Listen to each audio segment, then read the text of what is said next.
హరే కృష్ణ, అందరికీ ప్రణామాలు. ఈరోజు శీల ప్రభుపాద లీలామృతం క్లాస్లోకి వచ్చినందుకు.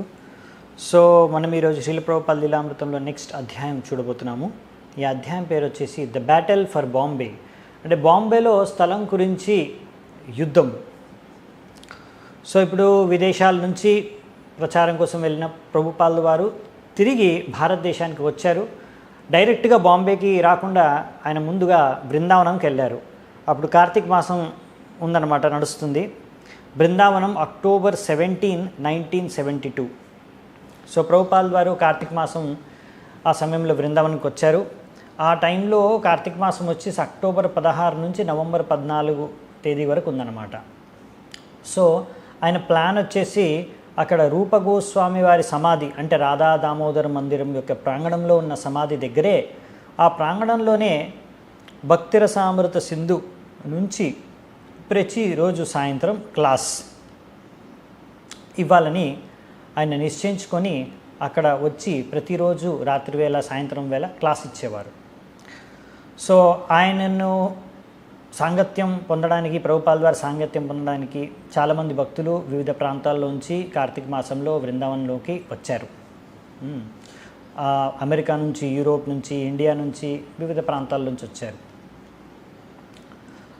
ఇప్పుడు ముందుగా ప్రభుపాదుల వారు అనుకున్నారు, ముందుగా ఇక్కడ నేను బృందావనంలో ఉన్న ప్రాజెక్ట్ని చూసుకొని తర్వాత మెల్లిగా బాంబేకి వెళ్తాను అని. అలాగే తన ముఖ్యమైన కొంతమంది శిష్యులని బాంబే ప్రాజెక్ట్ దగ్గరికి పంపించారు. అంటే ఒక మెయిన్ శిష్యులని అక్కడ ప్రాబ్లం సాల్వ్ చేయడానికి అనేసి. ఇక్కడ రాధా దామోదర్ మందిరంలో 2 రూమ్లు ఉన్నాయి. ప్రభుపాదుల వారు ఆ 2 రూమ్లలోనే నివసించేవారు. అక్కడే నివసిస్తున్నారు ఈసారి కూడా. ఇంకా దగ్గరలోనే మహారాజ్ భరత్పూర్ యొక్క పురాతనమైన ఒక ప్యాలెస్ మహల్ ఉంది, యమునా నది ఒడ్డున. అక్కడే మిగతా భక్తులందరూ కూడా నివసిస్తున్నారన్నమాట. ఇక్కడ ప్రభుపాదుల వారికి మెయిన్ ఇక్కడ ఏంటంటే తన శిష్యులందరికీ బృందావనాన్ని పరిచయం చేస్తున్నారు. అలాగే బృందావన వాసులకి కూడా తన శిష్యుల్ని పరిచయం చేస్తున్నారు. అలాగే బృందావన వాసుల్ని కూడా తన శిష్యులకి పరిచయం చేస్తున్నారు అన్నమాట. ఎందుకంటే కొన్ని సమస్యలు ఎదుర్కోవడం అనేది ఆల్రెడీ ప్రభుపాదుల వారు చూశారు. ఏవైతే భక్తి సిద్ధాంత సరస్వతి ఠాకూర్ తన గురువు మహారాజ్ ఎదుర్కొన్నారు, ఎప్పుడైతే ఆయన బృందావన యాత్రకి, బ్రజమండల పరిక్రమకి ఎంతోమంది భక్తులతో పరిక్రమకి ఇక్కడికి వచ్చినప్పుడు 1932లో ఎప్పుడైతే ప్రభుపాదుల వారు కూడా తన గురువు మహారాజుని కలిశారో అప్పుడే ఈ విషయాన్ని గమనించారు. ఇక్కడ చాలామంది కూడా ఇలా వేరే కులంలో, లేకపోతే వేరే మతంలో, లేకపోతే వేరే దేశంలో, ఇలా లేకపోతే వీళ్ళందరినీ కూడా వైష్ణవులుగా స్వీకరించడానికి చాలామందికి ఇబ్బందిగా ఉందన్నమాట ఇక్కడ ఉన్న వాళ్ళకి. ఎందుకంటే భక్తి సిద్ధాంత సరస్వతి ఠాకూర్ వారు మన చైతన్య మహాప్రభువుల యొక్క అడుగుజాడల్లో నడుచుకుంటూ, మన ఆచార్యుల అడుగుజాడల్లో నడుచుకుంటూ ఏ కుల మతాలు కానీ, ఏ దేశ విదేశాల్లోంచైనా సరే, ఎవరైనా సరే వాళ్ళందరికీ కూడా ఎవరైతే భక్తి నియమాల్ని పాటిస్తారో వాళ్ళందరికీ కూడా వైష్ణవ దీక్ష ఇచ్చేశారు, వైష్ణవులుగా మార్చేశారు దీక్ష ద్వారా. ప్రభుపాదుల వారు కూడా అది అనుసరిస్తున్నారు. అలాగే పాశ్చాత్య దేశీయులకు కూడా దీక్షలను ఇచ్చారు, ఎవరైతే భక్తి నియమాలన్నింటినీ కూడా అనుసరిస్తున్నారో. కాకపోతే చాలామంది భారతదేశంలో, అలాగే ఇక్కడ బృందావనంలో కూడా ఎవరైతే వాసులు ఉన్నారో వాళ్ళు ఇలా విదేశీయుల్ని వైష్ణవులుగా, దీక్షిత భక్తులుగా స్వీకరించడానికి కొంచెం వాళ్ళకి కొంతమందికి ఇబ్బందిగా ఉందన్నమాట. అందుకనే ప్రభుపాదుల వారు ఇక్కడ పొద్దున సాయంత్రం కూడా లెక్చర్స్ ఇస్తున్నారు. అలాగే ఈ సమస్యను కూడా సాల్వ్ చేస్తున్నారన్నమాట.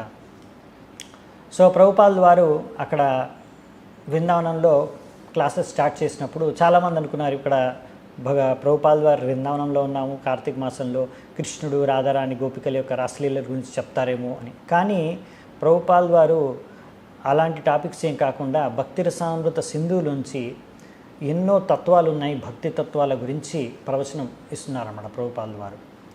అలా శుద్ధ భక్తి ద్వారా, భక్తి యోగ ద్వారా క్రమక్రమంగా మనం ఎలా శుద్ధ కృష్ణ ప్రేమని పొందగలమో దానిపైనే, ఆ టాపిక్ పైనే క్లాసెస్ ఇస్తున్నారు. ఈ విధంగా ప్రభుపాల్ వారు ముఖ్యంగా తన శిష్యులకే అక్కడ క్లాసెస్ ఇస్తున్నారు. అలాగే ఆ క్లాసెస్లో ఇంకొక పాయింట్ కూడా ప్రభుపాల్ వారు స్ట్రెస్ చేసిందంటే, ముఖ్యంగా భారతదేశంలో ఉన్న బ్రాహ్మణులు ఇలా వేరే విదేశీయుల్ని కానీ వేరే కులం వాళ్ళని కానీ ఇలా వైష్ణవులుగా స్వీకరించట్లేదు, లేకపోతే వాళ్ళకి ఇలా బ్రాహ్మణులుగా తయారు చేయడం అనేది వాళ్ళకి నచ్చట్లేదు, అంగీకరించట్లేదు. అందుకనే ప్రభుపాల్ వారు ముఖ్యంగా ఈ విషయాన్ని చెప్పారు. శాస్త్రాల్లోంచి రకరకాల చోట్ల ఎక్కడైతే రాశారో వీటి గురించి, ముఖ్యంగా జన్మ, కుల లేకపోతే పుట్టుకతో ఎవరు బ్రాహ్మణులు కాదు అనేది, ఈ బ్రాహ్మణత్వం అనేది పుట్టుకతో వచ్చేది కాదు అనే దాన్ని స్పష్టంగా క్లాసులో ఎక్స్ప్లెయిన్ చేసి, ఆధ్యాత్మిక జీవితాన్ని ఎవరైనా అనుసరించవచ్చు, బ్రాహ్మణులుగా వైష్ణవులుగా ఎవరైనా మార్గాన్ని అనుసరించి బ్రాహ్మణులుగా వైష్ణవులుగా మారిపోవచ్చు. కాబట్టి తన శిష్యులందరినీ కూడా మీరు వైష్ణవులుగా బ్రాహ్మణులుగా స్వీకరించాలి అనే విధంగా ప్రభుపాదులు వారు కొన్ని స్టేట్మెంట్స్ కూడా క్లాసెస్లో చెప్పేవారు అన్నమాట. అలాగే తన శిష్యులకు కూడా చెప్పారు వారు, మీరు కూడా ఏమాత్రం నిరుత్సాహపడకుండా కృష్ణ భక్తిని ప్రచారం చేయండి అని. సో ఈ విధంగా ప్రభుపాల్ వారి బోధనల ద్వారా, శిక్షణల ద్వారా అందరికీ ఎంతో ప్రేరణ కలిగింది. ఇంకా ప్రభుపాల్ వారు స్వయంగా చెప్పారు, ఈ రాధా దామోదర్ మందిరంలో నేను ఎక్కడైతే ఉంటున్నానో ఆయన అనేవారు, ఇది నా శాశ్వతమైన గృహం అని, ఎటర్నల్ రెసిడెన్స్ అని అనేవారు ప్రభుపాల్ వారు. అంటే నేను ఎప్పుడు ఇక్కడే నివసిస్తాను అని. ఎందుకంటే ప్రభుపాల్ వారు ఇక్కడి నుంచే కృష్ణ భక్తి ప్రచారం ఎలా చేయాలనే దాని గురించి ప్లాన్స్ అన్నీ కూడా తయారు చేసుకున్నారు, పుస్తకాలన్నీ కూడా రచించారు, భాగవతాన్ని రచించారు ముఖ్యంగా ఇక్కడ కూర్చొని. సో ఆ విధంగా ఇప్పుడు కూడా మళ్ళీ ప్రభుపాల్ వారు వచ్చిన తర్వాత కూడా భాగవత తాత్పర్యాల్ని రాస్తున్నారు రాత్రంతా. అలా పొద్దున ఆరతి సమయం అయినప్పుడు ప్రభుపాల్ వారు రూమ్ నుంచి బయటకు వచ్చి అక్కడ విగ్రహాలని దర్శించుకుని ఆరతి అటెండ్ అయ్యేవారు. తర్వాత జపం చేసుకుంటూ టెర్రస్ పైన నడుచుకుంటూ జపం చేసుకుంటూ ఉండేవారు. ఈ విధంగా అక్కడ మళ్ళీ ఎవరైతే ఆయన్ని కొన్ని ప్రశ్నలు అడగడానికి కలవడానికి వచ్చినప్పుడు వాళ్ళతో కలిసేవాళ్ళు, కొంతమంది ప్రశ్నలు అడిగేవాళ్ళు, కొంతమంది వాళ్ళ సమస్యల గురించి షేర్ చేసుకోవడానికి వచ్చేవారు. ఇలా ప్రభుపాల్ వారికి సహాయం చేసేవారు, సమయం ఇచ్చేవారు అన్నమాట. ఇంకా అటువైపు తమల్ కృష్ణ గోస్వామి మహారాజ్, శ్యామ్ సుందర్ ప్రభు, కరందర్ ప్రభు వాళ్ళందరూ కూడా బాంబేకి వచ్చేసారనమాట. ఎలాగైతే ప్రభుపాల్ వారు చెప్పారో అక్కడ గిరిరాజ్ మహారాజ్కి హెల్ప్ చేయడానికని, వాళ్ళు వచ్చిన తర్వాత గిరిరాజ్ మహారాజ్తో మాట్లాడి అక్కడ పరిస్థితులు చూస్తే అర్థమైంది ఏంటంటే విషయం ఇంకా చాలా కష్టంగా మారింది. ఇప్పుడు థింగ్స్ హ్యావ్ వర్సన్డ్, అంటే ఇంకా పరిస్థితులు చాలా దిగజారిపోయాయి అన్నమాట, చేజారిపోతుందన్నమాట పరిస్థితి. సో మిస్టర్ ఎన్ ఎప్పుడైతే న్యూస్ పేపర్లో ఎలా అయితే ప్రభుపాల్ కూడా చెప్పారో అడ్వర్టైజ్మెంట్ చేయమని, అలా చేసినది చూసి చాలా కోపం వచ్చేసింది. అలా ఇలా న్యూస్ పేపర్లో పెట్టేశారు వీళ్ళు, ఇస్కాన్తో ఈ ల్యాండ్ కోసం నాతో అగ్రిమెంట్ అయిపోయిందనేసి చాలా కోపం వచ్చేసింది అతనికి. దాని తర్వాత ఆ కోపంలో ఉన్నప్పుడు అతను గిరిరాజ్ ఒకసారి వెళ్ళి అతన్ని శాంతపరచుదామని వెళ్ళి ఆయన కాళ్ళు పట్టుకొని చేతులు జోడించి అడిగినా కానీ మిస్టర్ ఎన్ అస్సలు శాంతపరచట్లేదు, శాంతం అవ్వట్లేదు. అంతేకాకుండా ఆయన చెప్పేశాడు, నేను ఈ సేల్స్ అగ్రిమెంట్ క్యాన్సిల్ చేసేస్తున్నాను, నేను ఇచ్చిన ప్రామిస్ ఏది కూడా ఇప్పుడు నేను ఇంకా ఫాలో అవ్వను, మీకు ఇచ్చిన మాటను నేను ఇంకా ఏవి ఫాలో అవ్వను అనేసి చెప్పేశారు గట్టిగా. సో ఈ విధంగా ఎందుకు అంటే 6 నెలల లోపు మీరు ఆ డీడ్ ఏదైతే పర్మిషన్ తెచ్చుకోవాలా తీసుకురాలేకపోయారు 6 నెలల్లో, కాబట్టి నేను ఇది క్యాన్సిల్ చేస్తున్నాను. ఇంకా ఈ 2 లక్షల డౌన్ పేమెంట్ మీరు ఏదైతే ఇచ్చారో అది ఇప్పుడు నాదే. ఇప్పుడు మీరు వెంటనే ఈ యొక్క ప్రదేశాన్ని వదిలేసి ఖాళీ చేసి వెళ్ళిపోవాలంతే, నా స్థలాన్ని ఖాళీ చేసి వెళ్ళిపోయండి తక్షణమే అన్నట్టుగా మాట్లాడాడు అనమాట. అంతేకాకుండా అక్కడికి వాటర్ సప్లై కూడా కట్ చేస్తాడు ఆ ల్యాండ్కి మిస్టర్ ఎన్. ఇంకా అంతేకాకుండా కొన్ని రోజుల తర్వాత అక్కడ ఒక గుండాన్ని కూడా పెట్టేస్తాడు అనమాట, లోకల్ గుండాని. వాడు అక్కడే తిరుగుతూ ఉంటాడు అనమాట, ఆ ఏరియా స్థలం దగ్గరే ఎంట్రన్స్ దగ్గర తిరుగుతూ భక్తులు అలా ఆ దారం బట్టి లేకపోతే ఆ ఎంట్రన్స్ నుంచి పోయినప్పుడల్లా చేతిలోంచి చాకు తీసుకొని లేకపోతే అతను అలాంటి వెపన్స్ తీసుకొని చూపిస్తూ భయపెట్టించేవారు. సో అలా భయపెట్టించడం స్టార్ట్ చేశాడు. ఇక మిస్టర్ ఎన్ తన ఫ్రెండ్ కూడా తన ద్వారా ఇంకొక బిల్స్, అంటే హ్యాండ్ బిల్స్ అంటే మన ప్యాంఫ్లెట్లు బాగా ముద్రించారనమాట. ఏమని, ఈ అమెరికన్ హరే కృష్ణ భక్తులందరూ కూడా వీళ్ళందరూ కూడా మోసగాళ్ళు అది ఇది అనేసి వాళ్ళపైన చాలా అలిగేషన్స్ పెట్టేసి వాటిని దగ్గరలో ఉన్న విల్లేపార్లే స్టేషన్లో ట్రైన్ స్టేషన్ దగ్గర కూడా పంచిపిస్తున్నారనమాట. తద్వారా ఎలాగైనా వీళ్ళని బాగా అవమానించడం, నిందించడం ఇది చేస్తున్నారనమాట. అది రకరకాలుగా భయపెట్టడం. ఇవన్నీ కూడా మిస్చర్యం చేయడం మొదలుపెట్టేశాడు. ఈయన చేష్టలకి కొంతమంది భక్తులు భయపడి బాంబే వదిలి పారిపోయారు కూడా.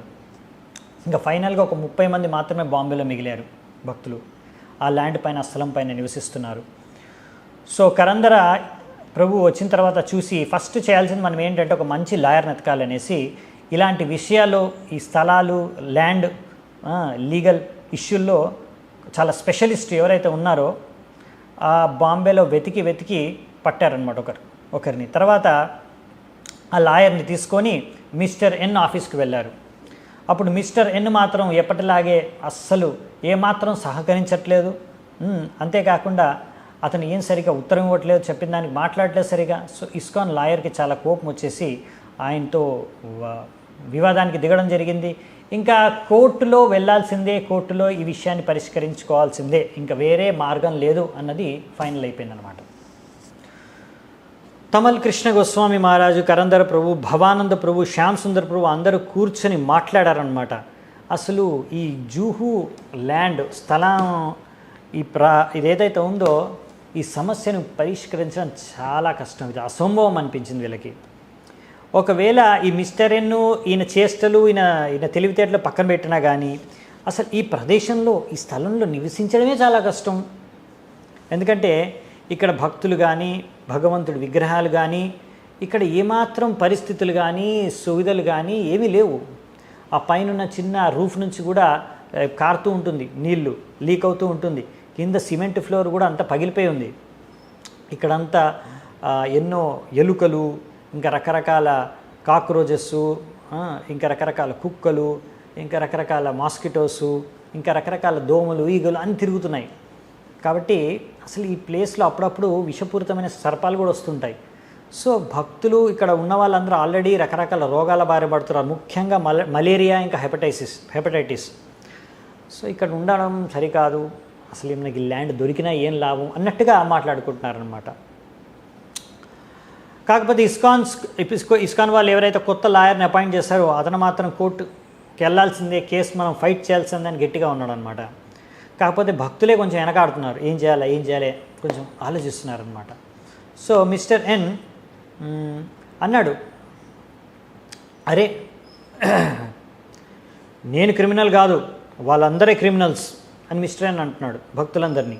ఎందుకంటే వాళ్ళు చారిటీ కమిషనర్ నుంచి పర్మిషన్ తీసుకోకుండా నా ల్యాండ్ పైన ఇల్లీగల్గా నివసిస్తున్నారు అని అన్నాడు అన్నమాట.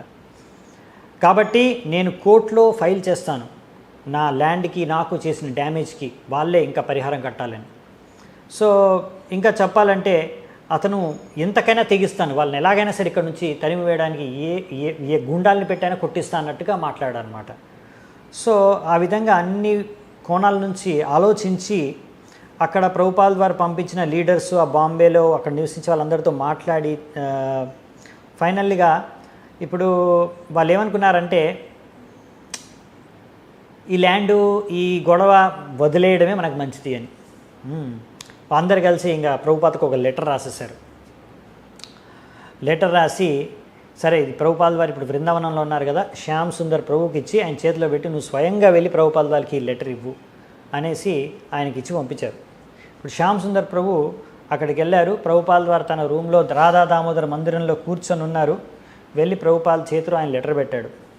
ప్రభుపాల్ ఆ లెటర్ చదివి పక్కన పెట్టేశాడు. తర్వాత సమయం అయిపోయిందనమాట లెక్చర్కి. సో బయటికి వెళ్ళి ఆ మందిరం ప్రాంగణంలో ప్రభుపాల్ వారు క్లాస్ ఇవ్వడం మొదలుపెట్టేశారు. జయరాధమాధవ్ కీర్తన చేశారు. జయరాధమాధవ్ కీర్తన చేసి క్లాస్ ఇచ్చేశారు. ఆ క్లాస్లో ఎలాగైతే ప్రద్యుమ్న ప్రభు ఉంటాడో ఆయన చదువుతూ ఉంటాడు, ప్రభుపాల్ వారి మధ్యలో ఆపి పాయింట్ ఎక్స్ప్లెయిన్ చేస్తూ ఉంటారు, ఎక్కడెక్కడ ఎక్స్ప్లెయిన్ చేయాలో. అలాగే ఈ బృందావనంలో నివసించే ఒక ముఖ్యమైన లాభాలేంటి వాటి గురించి ప్రభుపాల్ వారి క్లాసులో చెప్పారు. అలాగే మనం బృందావనానికి వచ్చినప్పుడు, ధామానికి వచ్చినప్పుడు అపరాధాలు చేయకూడదు, ఇక్కడ ఏదో వ్యవసాయం లేకపోతే బిజినెస్ వ్యాపారం చేయడానికి మనం చూడకూడదు అనేసి ప్రభుపాల్ వారు కొన్ని బోధనలు చెప్పారు. ఒకవేళ బృందావన వాసులు వాళ్ళు ఏదైనా అపరాధం చేసినా, if Vrindavan did commit an offence he could still receive special benefits. ఒకవేళ బృందావన వాసులు ఏవైనా అపరాధాలు చేసినా, ఒక అపరాధం చేసినా కానీ వాళ్ళు ఇక్కడే నివసించి ఈ బృందావన పాదధూళిని వదలకపోతే వాళ్ళు తప్పకుండా వాళ్ళకి లాభమే సమకూరుతుంది అని చెప్పారు. అలా రాత్రి అయిపోయింది. ప్రభుపాల్ వారు తన లెక్చర్ని ఎలక్ట్రిక్ బల్బుల కిందనే కంటిన్యూ చేశారు. తర్వాత ప్రభుపాల్ వారు ఇంగ్లీష్లో క్లాస్ ఇస్తున్నారు, వచ్చే వాళ్ళు వస్తున్నారు, బయట నుంచి చాలామంది దర్శనం చేసుకుంటున్నారు, చూస్తున్నారు, వెళ్ళిపోతున్నారు. ముఖ్యంగా ప్రభుపాల్ వారు తన శిష్యులకి క్లాసెస్ ఇస్తున్నారనమాట. దాని తర్వాత ప్రశ్నలు జవాబులు ఫైనల్గా అది కూడా అయిపోయింది. ఇంకా తర్వాత ప్రభుపాల్ వారు తన రూమ్కి తిరిగి వచ్చేసారు. ఇంకా తర్వాత అక్కడికి వచ్చేటప్పుడు కూడా మధ్యలో దారిలో గౌరా చందర్ గోస్వామి ఆ మందిర యొక్క అధ్యక్షులతో మాట్లాడుకుంటూ తన రూమ్లోకి వచ్చారు. అక్కడికి రూమ్లోకి వచ్చిన తర్వాత కొంతమంది భక్తులు భారతీయులు వచ్చి మాట్లాడడం చూడడం జరిగింది. అదంతా అయిపోయింది. ఇంకా దాని తర్వాత ఫైనల్గా ప్రభుపాల్ వారు అందరూ వెళ్ళిపోయిన తర్వాత ఇప్పుడు బాంబే మ్యాటర్ గురించి ప్రభుపాల్ వారు ఆలోచిస్తున్నారన్నమాట. సో ఎన్నో కిలోమీటర్ల దూరంలో ఉన్న ప్రభుపాల్ వారు బృందావనంలో ఉన్నా కానీ బాంబే గురించి ప్రభుపాల్ వారు చాలా ఆలోచిస్తున్నారు. మళ్ళీ ఆ మిస్టర్ ఎన్తో కుదుర్చుకున్న అగ్రిమెంట్ కాపీని తిరిగి తీసి చూశారు ప్రభుపాల్ వారు. చూసి తన సెక్రటరీని పిలిచి బాంబే లీడర్స్ కోసం ఒక లెటర్ని నేను చెప్తున్నాను, డిక్టేట్ చేస్తున్నాను, నువ్వు టైప్ చేయి, రాసుకో అని చెప్పారు. ఒక లాయర్ ఎలా చెప్తారో అలా ప్రభుపాల్ వారు పాయింట్ బై పాయింట్ లాజికల్గా ఆలోచించి చెప్పారు లెటర్లో. మొదటిది కారణం, వాళ్ళ శిష్యులు అనుకుంటున్నారు ఈ ల్యాండ్ గురించి గొడవ గురించి ఇదంతా వదిలేయడం బెస్ట్ అని. కానీ ప్రభుపాల్ వారు అనేది ఏంటంటే అచ్చా మీరు మొదటి కారణం ఏంటి, అచ్చా చారిటీ కమిషనరు పర్మిషన్ ఇవ్వట్లేదా, ఓకే. అలాగైతే ప్రభుపాల్ వారు అన్నారు ఒకవేళ మీరు అది చేయలేకపోతే మరి తిరిగి డబ్బులు ఏవైతే మనం పే చేసామో అవి తిరిగి తీసుకోండి. ఇంకొకటి ఏంటంటే తర్వాత ల్యాండ్ను వదిలేసేయండి. ఒకవేళ ల్యాండ్ను వదిలేయాలని నిశ్చయించుకుంటే మీరు ముందు డబ్బులు ఏవైతే కట్టామో అవి తీసుకొని నిశ్చయించుకున్న తర్వాత మీరు డబ్బులు వాపస్ తెచ్చుకున్న తర్వాత ల్యాండ్ను వదిలేయండి. లేకపోతే నేను చెప్పేది ఏంటంటే మీరు అక్కడ చెప్తున్నారు చారిటీ కమిషనర్ పర్మిషన్ ఇవ్వలేదు అని. ఇది చాలా చిన్న విషయం. ఇక్కడ మిస్టర్ ఎన్ అంటున్నాడు 6 నెలల టైం ఇచ్చాను, ఆ వ్యవధిలో మీరు చారిటీ కమిషనర్ యొక్క అప్రూవల్ పర్మిషన్ తెచ్చుకోలేకపోయారు, అందుకనే నేను అగ్రిమెంట్ క్యాన్సిల్ చేస్తున్నాను అని. కానీ అలాంటి టైం లిమిట్ అగ్రిమెంట్లో ఎక్కడా కూడా రాయలేదు అని ప్రభుపాల్ వారు ఇంకొక లాజికల్ పాయింట్ చెప్పారనమాట. తర్వాత ఇంకొక కారణం చెప్పారు ప్రభుపాల్ వారు.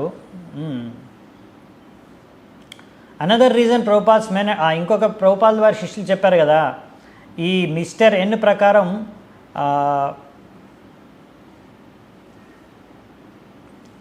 ఈ యొక్క అగ్రిమెంట్ ఆయన క్యాన్సిల్ చేసుకుంటున్నాను అని. ఆయన ఎవరు క్యాన్సిల్ చేసుకోవడానికి, ఇది మనం కావాలంటే క్యాన్సిల్ చేసుకోవచ్చు, అంతేగాని ఆయన అగ్రిమెంట్ క్యాన్సిల్ చేయలేడు అని ఇంకొక పాయింట్ చెప్పారు. ఇంకొకటి ఏంటంటే మన 1 lakh రూపీస్ చెక్స్ 2 సార్లు అంటే 2 లక్షల రూపాయలు చెక్ యాక్సెప్ట్ చేశాడు మన దగ్గర నుంచి. కాబట్టి అతను ముందుగా ఆ చెక్ డబ్బులు తీసుకున్న తర్వాత అగ్రిమెంట్ ఎలా క్యాన్సిల్ చేయగలడు? కాబట్టి అగ్రిమెంట్ ప్రకారం మనం డబ్బులు ఇచ్చేసాం కాబట్టి అగ్రిమెంట్ పూర్తయిపోయింది కాబట్టి క్యాన్సిల్ చేయలేడు అని ఇంకొక పాయింట్ చెప్పాడు వాళ్ళకి.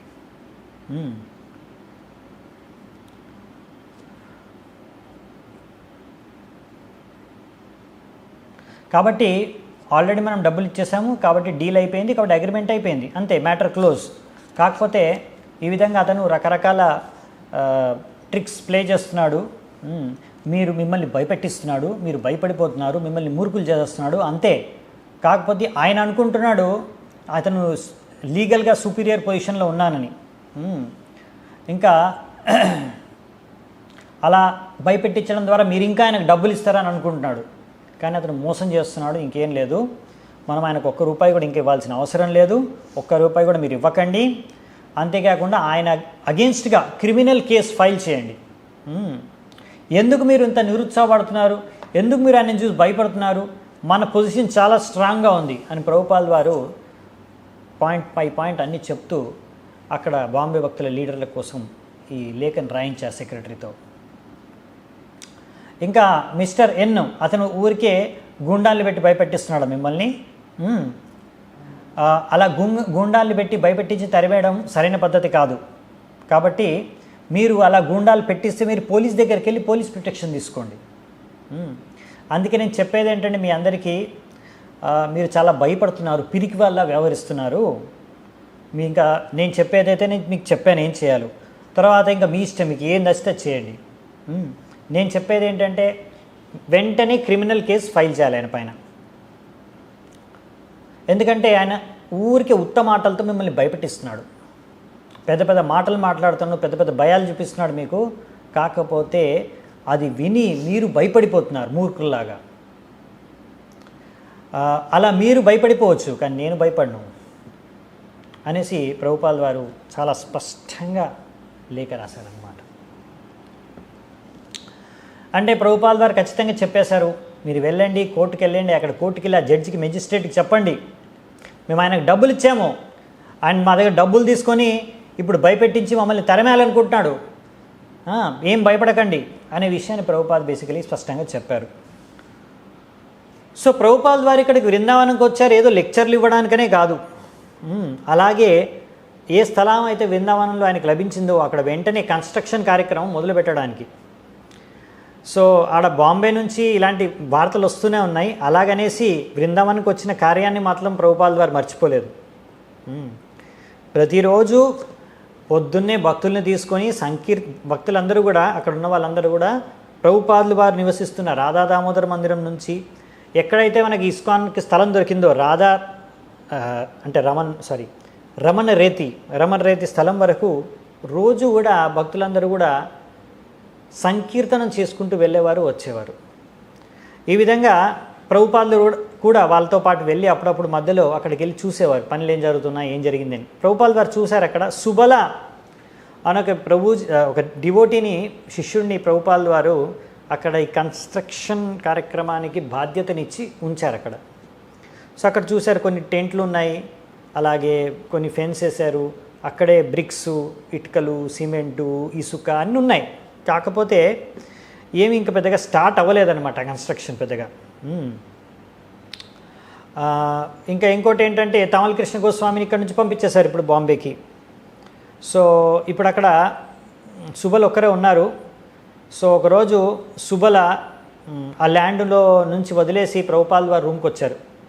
వచ్చేసి రాధా దామోదర్ మందిరంలో ప్రభుపాల్ వారి రూమ్కి వచ్చేసి అన్నారు, నాకు చాలా కష్టంగా ఉంది అక్కడ, నాకు చదువుకోవడానికి టైం దొరకట్లేదు, నా యొక్క మాలలు కంప్లీట్ చేసుకోవడానికి టైం దొరకట్లేదు, నేను కృష్ణుడి గురించి ఆలోచించలేకపోతున్నాను అని.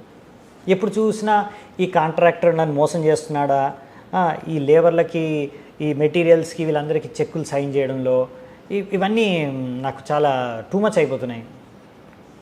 వీటన్నిటి కారణంగా నా మనసులో కృష్ణుడి గురించి ఆలోచించుకోలేకపోతున్నాను అని ప్రభుపాల్ వారికి చెప్పారు. అప్పుడు ప్రభుపాల్ వారికి ఆయనకి ఏం జవాబిచ్చారంటే, నువ్వేమనుకుంటున్నావు, అర్జునుడు అక్కడ కురుక్షేత్ర యుద్ధ భూమిలో కూర్చొని ధ్యానం చేశాడు అనుకున్నావా, కూర్చొని కృష్ణుడి పైన? ఆయన అక్కడికి వెళ్ళి యుద్ధం చేశాడు, ధ్యానం చేయలేదు కూర్చొని. అతను కృష్ణుడి కోసం వేరే వాళ్ళని చంపుతున్నాడు.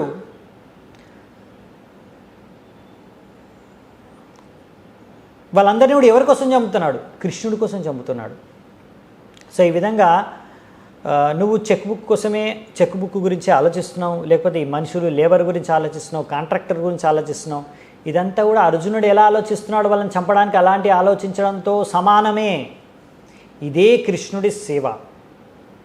నువ్వు భయపడాల్సిన అవసరం లేదు. అయ్యో నేను కృష్ణుడి గురించి డైరెక్ట్గా ఆలోచించలేకపోతున్నాను ఏంటో అని. సో అర్జునుడు కృష్ణుడు ముందు ధ్యానంలో కూర్చొని ధ్యానముద్రలో ధ్యానం చేయట్లేదు కృష్ణుడి పైన. ఆయన ఇక్కడ ధ్యాన రూపాన్ని కృష్ణుడి రూపం ఎలా ఉంటుంది ధ్యానం చేయట్లేదు కూర్చొని. ఆయన కృష్ణుడి సేవలో యుక్తమై ఉన్నాడు. అలాగే నువ్వు చేసేది కూడా కృష్ణుడి యొక్క సేవనే. ఈ కృష్ణుడి సేవ ద్వారా నీ యొక్క జీవితం పరిపూర్ణమైపోయింది, ఇది చాలా మంచిది నీకు అని ప్రభుపాల్ వారు చెప్పారు. ఆయన సుబల్కి ఇంకా సంతృప్తికరంగా లేదన్నమాట. మళ్ళీ ప్రభుపాల్ వారు కంప్లైంట్ చేశారు, అక్కడ మిగతా భక్తులు ఉన్నారు కదా వాళ్ళందరూ నాతో సహకరించట్లేదు అని. సో నేను అందుకనే బృందావనంలో ఒంటరిగా ఏకాంతమైన ప్రదేశంకి వెళ్ళి అక్కడ నిశ్చింతగా జపం చేసుకుంటాను, ఇలా ప్రచారము ఇవన్నీ నాకు ఇంట్రెస్ట్ లేవు అని ప్రభుపాల్ వారికి అన్నారన్నమాట. ప్రభుపాల్ వారు అన్నారు, అంటే ఏంటి, ఎవ్వరిని మాట వినట్లేదు. అంటే నీ ప్రకారం వాళ్ళందరూ కూడా సరైన వారు కాదు, నువ్వు కూడా సరైన వాడివి కాదు, నీలో కూడా లోపాలు ఉన్నాయి, వాళ్ళ లోపాలు ఉన్నాయంటే నీలో కూడా లోపాలు ఉన్నాయి. ప్రభుపాదుల వారు కొంచెం గట్టిగా చెప్పడం మాట్లాడారు. ఒకవేళ నువ్వు ప్రచారం చేసి ఎవ్వరూ వినట్లేదు అనుకో నీ ప్రచారాన్ని, అలాగనేసి నువ్వు అన్నీ వదిలేసి వెళ్ళి ఒక్కడివి జపం చేసుకుంటావా? ఇది మన సాంప్రదాయం కాదు. మనము మన యోగ్యతను అర్జించుకోవాలి, మనం క్వాలిఫై చేసుకోవాలి. అప్పుడు ఎలాగైతే మనం ప్రచారం చేస్తే అప్పుడు జనాలు వినగలుగుతారు. అలాంటి అర్హతను మనం సంపాదించుకోవాలి. నీకు మిస్టర్ బీచం స్టోరీ తెలుసా? అంటే శుభల తలూపాడు. అతని యొక్క మెడిసిన్ ఎవ్వరూ కొనేవారు కాదనమాట. సో అతనికి చాలా టెన్షన్ వచ్చేసింది. అయినా కానీ చాలా ట్రై చేసేవాడు. ఒకరోజు ఒక మనిషి వచ్చి అతని షాప్కి వచ్చి బీచమ్స్ పౌడర్ ఉందా అంటే, ఒక ఔషధం ఉందా అని అడిగాడు. అప్పుడు ఆనందం వేసిందంటే, ఒక మనిషి వచ్చి నా గురించి అంటే నా యొక్క ఔషధం గురించి అడిగాడు అనే ఆనందంలోనే చచ్చిపోయాడంట అతను. సో ప్రభుపాదుల వారు చెప్పారు, అలాగే మనము జీవితాంతం కూడా జీవితంలో ఏం చేసి తద్వారా ఒక్క వ్యక్తిని మనం కృష్ణ భావనామృతంలోకి తీసుకురాగలిగితే, కృష్ణ భక్తిలోకి తీసుకురాగలిగితే చాలు, తర్వాత వాళ్ళని చచ్చిపోయినా పర్వాలేదు. ఇది మన యొక్క సాంప్రదాయం, మన యొక్క పరంపర. సో అందుకనే సంపూర్ణంగా ప్రచార కార్యక్రమంలో మగ్నమైపోవడమే, బృందావనంలోనే కానీ వేరే ఎక్కడైనా సరే. ఎందుకంటే మనము వీరందరినీ కూడా, ప్రజలందరినీ కూడా అసురుల చేతి నుంచి మనం ఈ యొక్క విశ్వాన్ని సంరక్షించాలి. సో ఈ విధంగా యాక్టివ్గా ప్రాక్టికల్గా సేవ చేయడానికి, దాని ద్వారా ఫలితాలు పొందడానికి ప్రయత్నించాలి. శ్రీల ప్రభుపాదుల వారు ఎలాగైతే తన గురువు గారు చెప్పారో అదే ఉదాహరణను ఆయన అనుసరిస్తున్నారు. భక్తి సిద్ధాంత సరస్వతి ఠాకూరు ఎప్పుడైనా ఎవరైనా ఇలా ఏకాంతంగా వెళ్ళి నేను జపం చేసుకోవాలనుకుంటున్నానంటే అతను అనేవారు, అతను జపం చేయడానికి వెళ్ళట్లేదు, తాను మోసం చేసుకుంటున్నాడు అని. ఎందుకంటే భక్తి అంటే ప్రాక్టికల్ వర్క్ అన్నమాట. కృష్ణుడి కోసం నువ్వు ప్రత్యక్ష రూపంలో ఏదో ఒక సేవ చేయడమే భక్తి.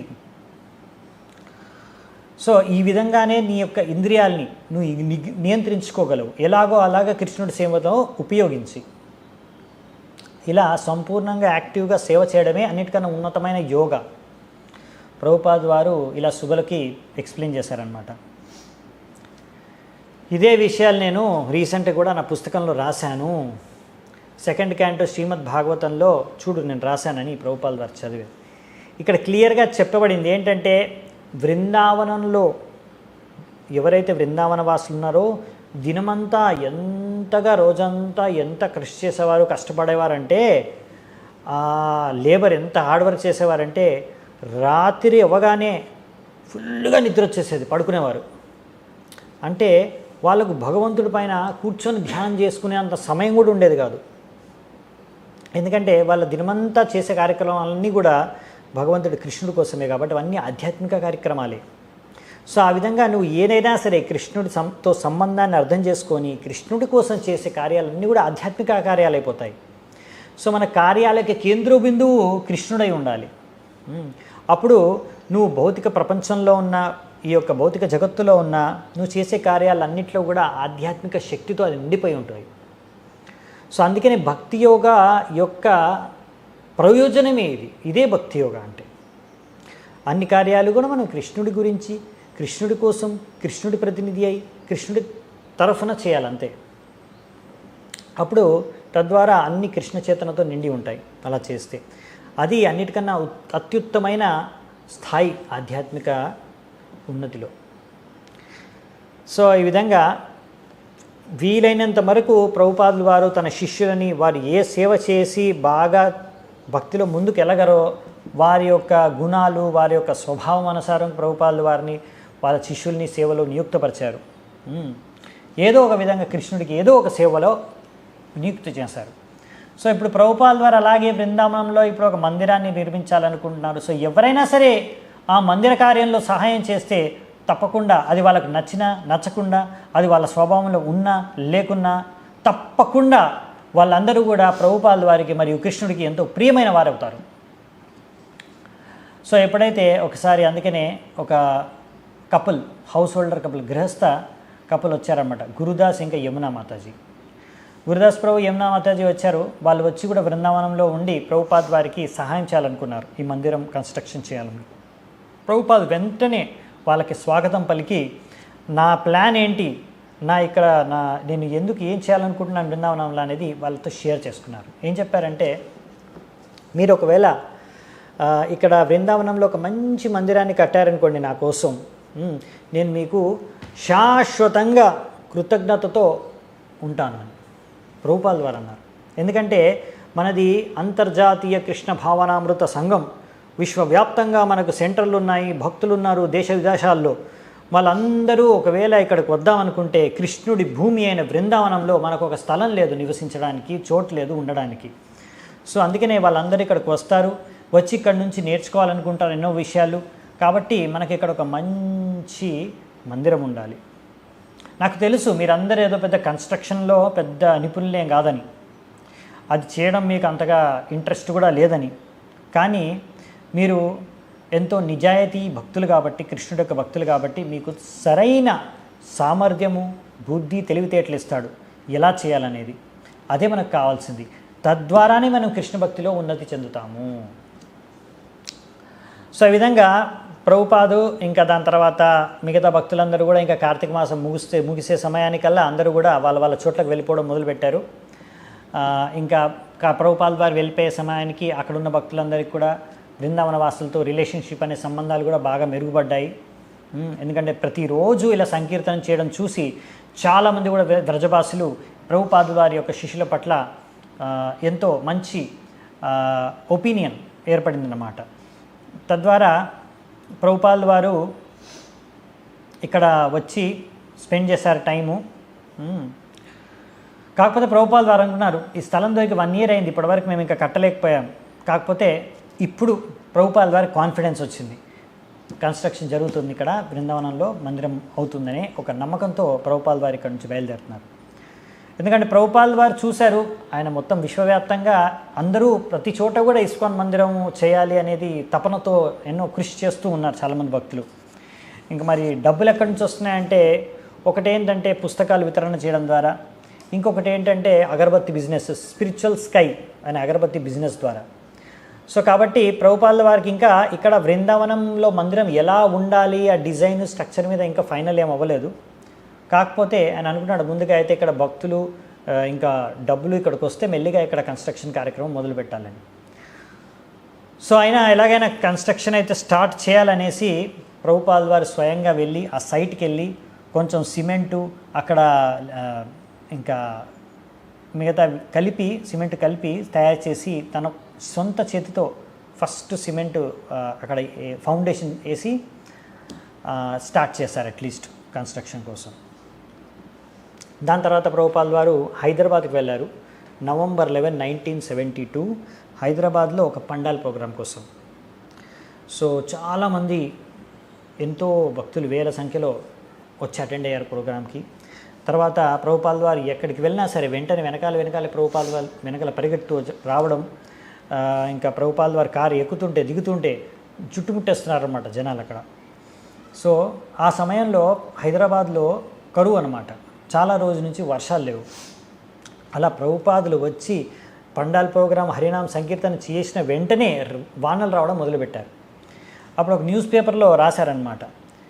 సో హరినామ కీర్తన ద్వారా శీల ప్రభుపాద ఇంకా ఆయన శిష్యులు చేసిన హరినామ కీర్తన ద్వారా వర్షాలు వచ్చాయి, కరువు కాలం ముగిసిపోయింది అని. అలా ప్రభుపాద్ వారికి చూపించిన ప్రభుపాద్ వారు అంగీకరించారు, అవును కరెక్టే అని. తర్వాత శీల ప్రభుపాద్ వారు అక్కడ మిస్టర్ ఎన్తో పాటు ఒకసారి మీటింగ్ జరిగింది. ఎలా అంటే శ్యామ్ సుందర్ ప్రభుకి మంచి సంబంధం ఉండేది మిస్టర్ ఎన్తో పాటు ముందు నుంచి. ఎందుకంటే శ్యామ్ సుందర్ ప్రభు ఒక కూతురు సరస్వతి 3 ఏళ్ల పాప ఆయనకు బాగా నచ్చేదనమాట. సో అలా శ్యామ్ సుందర్ ప్రభు ఆయనతో ఎప్పుడు బాగా మంచిగా వ్యవహరించి మంచి సంబంధం మెయింటైన్ చేశారు. సో ఆయన అలాగా కన్విన్స్ చేశారనమాట, ప్రభుపాద్ వారు ఇప్పుడు హైదరాబాద్లో ఉన్నారు, కొంచెం వచ్చి ఒకసారి కలిసి అక్కడ మాట్లాడుకుంటే మనము సమస్యని పరిష్కరించుకోవచ్చు అని. కాకపోతే మిస్టర్ ఎన్కు చాలా పెద్ద భయం ఏంటంటే, ఈ ప్రభుపాదుల వారు చాలా పవర్ఫుల్, మీ గురువు గారు ఏదో నన్ను మాయ చేసేసి నన్ను కన్విన్స్ చేసేస్తారు, కాబట్టి నేను కూడా నా ఒక గురువుని తీసుకొని వస్తాను అన్నారు. సరే అంటే ఇంకా ఆయన తన గురువుని తీసుకొని ఫైనల్గా కన్విన్స్ అయ్యి హైదరాబాద్కి వచ్చారు ప్రభుపాదుల వారు కలవడానికి. అప్పుడు ప్రభుపాదుల వారు పొద్దంతా కూడా ప్రోగ్రామ్స్, ప్రీచింగ్ అంతా అయిపోయింది. లాస్ట్కి ప్రసాదం తీసుకుంటూ వాళ్ళతో మాట్లాడారు. మిస్టర్ ఎన్ ఇంకా అతని గురువు ఇంకా శ్యామ్ సుందర్ ప్రభు మాట్లాడుకుంటూ ప్రభుపాదుల వాళ్ళు ఆవలిస్తున్నారు. అది చూసి మిస్టర్ ఎన్ వాళ్ళ గురువు అన్నాడు అన్నమాట, ఓ స్వామీజీ, మీరు చాలా అలసిపోయినట్టున్నారు, ఇప్పుడు మిమ్మల్ని ఇంకా మేము డిస్టర్బ్ చేయడం ఎందుకంటే మీరు ఇప్పుడు రెస్ట్ తీసుకోవాల్సిన సమయం వచ్చింది, మనం తర్వాత మాట్లాడుకుందాం. అప్పుడు ప్రభుపాదుల వారు అవును చాలా టైర్డ్ అయిపోయాను కరెక్టే అనేసి అనగానే మిస్టర్ ఎన్ ఇంకా తన గురువు ఇద్దరు కూడా సరే మేము ఇంకా మీ దగ్గర నుంచి సెలవు తీసుకుంటాము అని వెళ్ళి పక్క రూమ్లో పడుకున్నారు. వెంటనే ప్రభుపాదుల వారు తన రూమ్లోకి తమల్ కృష్ణ గోస్వామి మహారాజ్ని పిలిచి, ఎవరైనా నిన్ను అడిగారనుకో మీరు అలసిపోయారా, రెస్ట్ తీసుకుంటారా అంటే మీరు అర్థం చేసుకోవాలి అతను అలసిపోయాడు అని. వెళ్ళి ఒకసారి వాళ్ళ రూమ్లో చూడు, పడుకొని ఉంటారు వాళ్ళు అంటే. వెంటనే తమిళ కృష్ణ మహారాజు అది చూశారన్నమాట, వాళ్ళు పడుకుంటున్నారు. సో ఫైనల్గా ప్రభుపాదుల వారు ఒక విషయం చెప్పారు తమిళ కృష్ణ మహారాజ్కి, జాగ్రత్తగా వెళ్ళి మిస్టర్ ఎన్ని మాత్రమే తట్టి లేపి ఆ గురువుని మాత్రం ముట్టకు, అతన్ని లేపకు, పడుకోనివ్వు, అతన్ని లేపి నా దగ్గర తీసుకురా. సో మెల్లిగా సైలెంట్గా తమిళ కృష్ణ మహారాజు వెళ్ళాడు రూమ్లోకి. ప్రభుపాదుల వారు చెప్పినట్టుగా వాళ్ళిద్దరూ బాగా పడుకొని ఉన్నారు. సో మెల్లిగా మిస్టర్ ఎన్ దగ్గరికి వెళ్ళి అతను చేయి తట్టి సైలెంట్గా, ప్రభుపాదుల వారు మిమ్మల్ని పిలుస్తున్నారు, మీతో మాట్లాడాలనుకుంటున్నారు అని. సో మిస్టర్ ఎన్ ఇంకా మబ్బులో నిద్రలో మత్తులో ఉన్నాడు. లేచి సరే వస్తానేసి తమిళ కృష్ణ మహారాజ్తో పాటు ఆయన తీసుకెళ్తున్నట్టు ఆయన చెప్పిన విధంగానే అతను నడుచుకుంటూ ప్రభుపాదుల వారి రూమ్కి వచ్చేసాడు. మర్చిపోయాడు తన గురువు ఉన్నాడు, అతను తీసుకెళ్ళాలనే విషయం అప్పుడు తట్టలేదు. 2 గంటలు ప్రభుపాదుల వారు మిస్టర్ ఎన్తో మాట్లాడారు. ఆ డిస్కషన్ అయిపోయేసరికి ఫైనల్గా ఒక కొత్త సేల్స్ అగ్రిమెంటు రెడీ చేసుకున్నారనమాట. తమిళ కృష్ణ మహారాజ్ ఇంకా శ్యామ్ సుందర్ ప్రభు పక్కన రూమ్లో అది టైప్ చేసి డాక్యుమెంట్ రెడీ చేస్తున్నారన్నమాట. ఇక ఫైనల్గా మాట్లాడేసుకున్నారు. మాట్లాడుకున్న తర్వాత డాక్యుమెంట్ రెడీ అయిపోయిన తర్వాత మిస్టర్ ఎన్ సైన్ కూడా చేస్తాడు. అప్పటికి వాళ్ళ గురువు పక్క రూమ్లో అలాగే పడుకొని ఉన్నాడు. ఇక్కడ వీళ్ళ అగ్రిమెంట్ అయిపోయింది అన్నమాట. తర్వాత నెక్స్ట్ డే తమిళ కృష్ణ మహారాజు ప్రభుపాదుల వారితో మాట్లాడారు. నేను ఈ మిస్టర్ ఎన్ ఇక్కడ సమస్యలతో నాకు అసలు చాలా టెన్షన్తో చచ్చిపోయాను, అసలు నేను సరిగ్గా జపం కూడా చేసుకోలేకపోయాను అప్పుడు. అంటే ప్రభుపాదుల వారు అది సహజమే, నాకు కూడా అప్పుడప్పుడు అలా డిస్టర్బ్ అవుతాను నేను కూడా అని ప్రభుపాదుల వారు చెప్పారు. అప్పుడు తమిళ కృష్ణ మహారాజు అన్నాడు, కాకపోతే నేను చూశాను ఇంత సమస్యలు ఎదుర్కొంటున్నా కానీ, ఇలా కష్టాలు ఎదుర్కొంటున్నా కానీ నేను ఆధ్యాత్మిక ఉన్నతి మాత్రం చేస్తున్నాను అనిపిస్తుందని. ప్రభుపాదులు అన్నారు, కరెక్టే. ముందుగా నేను అనుకునేవాడిని ఇలాంటి సమస్యలు వచ్చినప్పుడు దీని నుంచి ఎలా పారిపోవాలి అని. నాకు ఇప్పుడు ఏమనిపిస్తుందంటే ఇలాంటి వాటిని పారిపోకూడదు, ఎదుర్కోవాలని.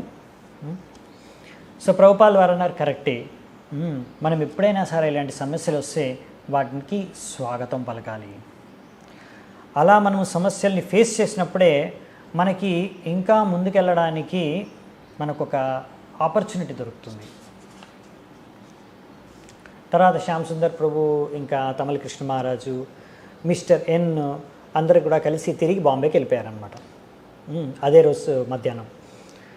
ఇప్పుడు కొత్త అగ్రిమెంట్ ప్రకారం ఇస్కాన్ మిస్టర్ ఎన్కి 5 లక్షల రూపాయలు గవర్నమెంట్ ట్యాక్స్ కోసం ఇస్తుంది. దానికి బదులుగా మిస్టర్ ఎన్ ఆ డీడ్ అంటే ఆ యొక్క స్థలం యొక్క పత్రాలని ఇస్కాన్ పేరు మీద ఇచ్చేస్తారు, ఇస్కాన్ పేరు మీద ఇచ్చేస్తారు. కాకపోతే ఇదంతా కూడా 3 వారాల గడువు సమయంలోపే జరిగిపోవాలి. సో టైం లిమిట్ పెట్టారనమాట. కాబట్టి ఇప్పుడు మరి భక్తులు చాలా ఫాస్ట్గా పనిచేయాలన్నమాట. సో ప్రభుపాదుల వారు స్వయంగా వచ్చి మ్యాటర్ని బాంబేలో సెటిల్ చేస్తారు, ఇంకా ఫైనల్ సెటిల్మెంట్ చేస్తారు ప్రభుపాదుల వారు వచ్చి అని ఇక్కడ విషయం అయిపోయిందన్నమాట, అర్థమైపోయింది. So next Bombay November 25, 1972. బాంబేలో ప్రభుపాదుల వారు ఎలాగైనా ఇప్పుడు బాంబే ఫైనల్గా సెటిల్ చేసేద్దాము ల్యాండ్ది ఫినిష్ చేసేద్దాము ఈ సెటిల్మెంట్ ఏందో అనేసి వచ్చారు. వచ్చిన తర్వాత చూసింది ఏంటంటే మిస్టర్ అని ఇంకా సాగదీస్తున్నాడు. ఆ కొత్త అగ్రిమెంట్ ప్రకారం కూడా తొందరగా పని చేయట్లేదు, ఇంకా ఎలా ఇస్కాన్ని మోసం చేయాలని ఆలోచిస్తున్నాడు. శీల ప్రభుపాదుల వారు వెయిట్ చేశారు.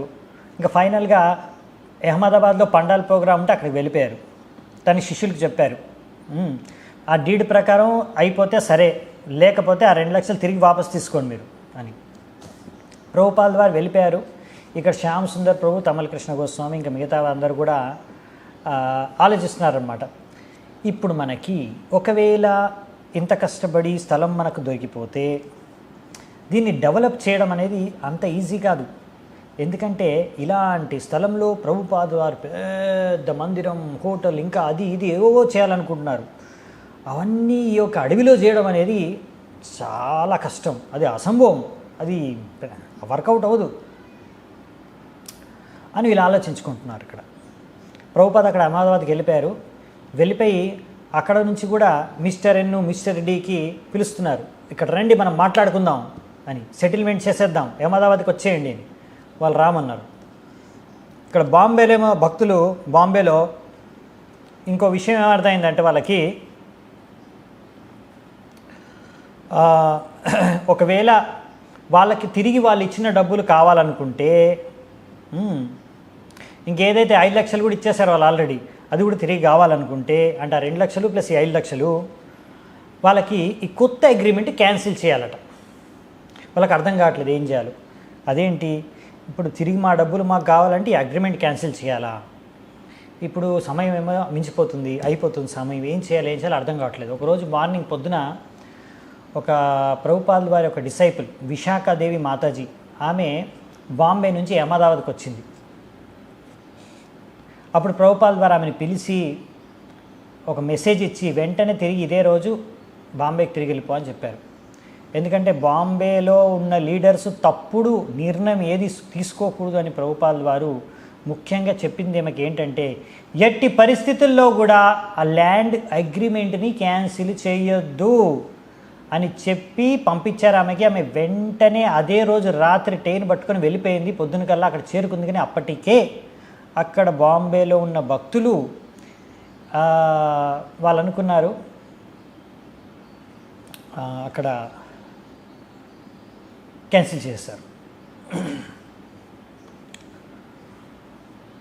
అక్కడ ప్రభుపాద వారు ఏదైతే కావద్దు, జరగద్దు అనుకొని భయపడ్డారు దేని గురించి అయితే, అదే అక్కడ భక్తులు చేసేసారు. ఆ సేల్స్ అగ్రిమెంట్ని క్యాన్సిల్ చేశారు. ఎందుకంటే ఇలాగైతే మన డబ్బులు మనకు తిరిగి వస్తాయి అనుకున్నారు.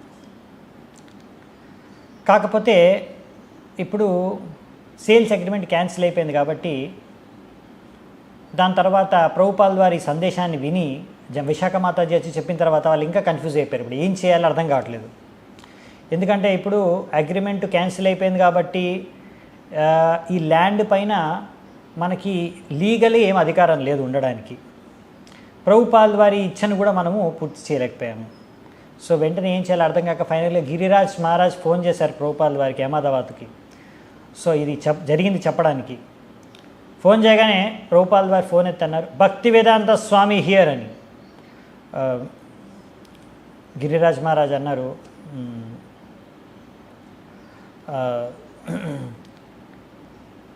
ఇక్కడ మేము ఇది విశాఖ మాతది వచ్చారు, మీ మెసేజ్ తీసుకొని వచ్చి మాకు చెప్పారంటే ప్రభుపాదుల అవును అయితే ఏంటి, ఫైనల్గా గిరిరాజ్ మహారాజు తడబడుతూ చెప్పేశారనమాట, మేము సేల్స్ అగ్రిమెంట్ క్యాన్సిల్ చేస్తామని. ప్రభుపాదుల వారు సైలెంట్ అయిపోయారు. ఇంకా సడన్గా ఆయన కోపాన్ని, ఆయన ఒక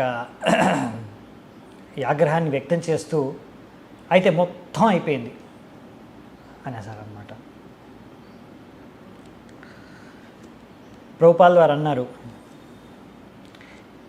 ఈ విషయంలో మిస్టర్ ఎన్ లాంటి ఈ యొక్క రోగిని, ఈ యొక్క మూర్ఖుణ్ణి, అతనికి ఈ యొక్క మన స్థలాన్ని అప్పచెప్పడంలో అందరికన్నా లాస్ట్ ఉండేవాడిని నేనే. అంటే ప్రభుపాదుల వారికి ఇష్టం లేదు అతనికి ల్యాండ్ ఇచ్చేయడం ఈ విధంగా. సో ప్రభుపాదుల వారు వెంటనే ఒక లైఫ్ మెంబర్కి రాశారు, ఇప్పుడు ఎలాగో అహ్మదాబాద్ వదిలేసి బాంబే వస్తున్నారు, కానీ దానికి ముందే ఒక లెటర్ రాశారన్నారు లైఫ్ మెంబర్కి. ఇంకా ప్రభుపాల్ వారు అంటున్నారు, ఎలాగైనా సరే నా శిష్యులు చేసిన తప్పుని నేను సరిదిద్దాలి అని. ఇప్పటివరకైతే ఇంకా వాడు తిరిగి ఏ డబ్బులు మనకి ఇవ్వలేదు కాబట్టి ఇంకా ఏమీ లేట్ అవ్వలేదు అని ప్రభుపాల్ వారు అనుకున్నారు. ఇప్పుడు మిస్టర్ ఎన్కి అర్థం కావట్లేదు ఎందుకు ఈ ప్రభుపాదు వారు తన శిష్యులు, ముఖ్యంగా ప్రభుపాల్ వారి ల్యాండ్ని ఎందుకు వదలట్లేదు అని. ఇప్పుడు ఆయన ఒక కర్మి, ఒక భౌతిక వ్యక్తి, అతనేంటి ఇంకా సంపత్తి, ఇంకా ధనము, ఇంకా స్థలము కావాలని కోరుకునేవాడు భోగించడానికి. సో అతనికి అర్థం కావట్లేదు ప్రభుపాదు వారు ఎందుకు ఇలా చేస్తున్నారు. ప్రభుపాదులు వారు క్లియర్గా చెప్పారు, నేను ఇక్కడ మందిరం కట్టాలనుకుంటున్నాను, కృష్ణుడికి సేవ చేయాలనుకుంటున్నాను, ప్రసారం చేయాలనుకుంటున్నాను. కానీ అది మిస్టర్కి అర్థం కావట్లేదు. మిస్టర్ అన్ను అనుకుంటున్నాడు సి కంపెనీని ఎలా మోసం చేస్తాను, వాడిని ఎలా మోసం చేస్తాను, వీడిని ఎలా మోసం చేస్తాను, అలాగే ఈ ప్రభుపాద్ని ఇస్కాన్ని కూడా మోసం చేసేస్తాను అని అనుకున్నాడు.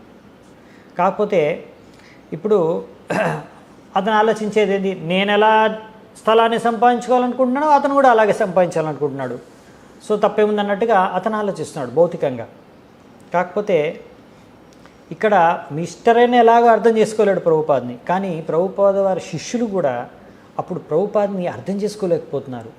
ఏంటిది ప్రభుపాద ఇంతగా కావాలనుకుంటున్నాడు ఈ స్థలాన్ని నేను. కానీ ప్రభుపాదులు వారు యొక్క సంకల్పం, ప్రభుపాదులు వారి ఏదైతే సంకల్పం ఉందో అది మాత్రం ఏమాత్రం ఇంచు కూడా తగ్గలేదన్నమాట. ఎందుకంటే ప్రభుపాదులు వారి ముఖ్యమైన కోరిక ఏంటంటే, ఆయన ఎందుకు కావాలనుకుంటున్నారంటే, ఈ బాంబే అనేది చాలా పెద్ద నగరం. అప్పట్లో భారతదేశంలో ఇది అన్నిటికన్నా ముఖ్యమైన నగరం. దీన్ని గేట్వే ఆఫ్ ఇండియా అంటారు. సో ప్రభుపాదులు వారికి ఆర్డర్ ఇచ్చారు తన గురువు మహారాజు, పాశ్చాత్య దేశానికి వెళ్ళి ప్రచారం చేయని. ప్రభుపాదులు వారు వెళ్ళారు, ప్రచారం చేశారు. ఇప్పుడు ప్రభుపాదులు వారు కోరుకునేది ఏంటంటే భారతదేశంలో కూడా ప్రచారం చేయాలి. దానికి బాంబే చాలా ముఖ్యమైన నగరం. సో ఇక్కడ మనకు ఒక మంచి పెద్ద మందిరం ఉండాలంటే ముందు స్థలం కావాలి. కాబట్టి ప్రభుపాదులు వారికి ఇక్కడ మందిరం కట్టాలి, ఈ స్థలం చాలా ఇంపార్టెంట్ దానికి. అంతేకాకుండా ఆల్రెడీ ఈ స్థలం పైన రాధాకృష్ణ విగ్రహాల్ని తీసుకొచ్చి ప్రతిష్ఠింపజేసి వాళ్ళకు ప్రమాణం చేశారు, మీకు నేను ఒక అద్భుతమైన పెద్ద మందిరాన్ని కట్టి పెడతాను అని. సో అలాగే దాని పక్కన పెద్ద హోటలు, ఇంకా చాలా పెద్ద ప్లాన్, మొత్తం హరే కృష్ణ సిటీయే తయారు చేద్దాం అనుకున్నారు ప్రభుపాదులు వారు.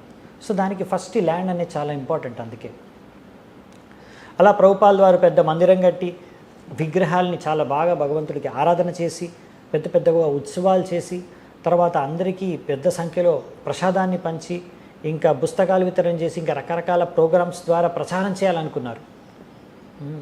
సో దానికి అలా ఒక హరే కృష్ణ సిటీ తయారు చేయాలంటే ఒక స్కూలు, ఒక థియేటరు, ఒక లైబ్రరీ, ఒక అపార్ట్మెంట్సు ఇవన్నీ కావాలి, అంటే చాలా స్థలం కావాలి. కాబట్టి ప్రభుపాదులు వారు అందుకనే ఈ స్థలం కావాలనుకున్నారు ఆ హరే కృష్ణ సిటీని తయారు చేయడానికి. కాకపోతే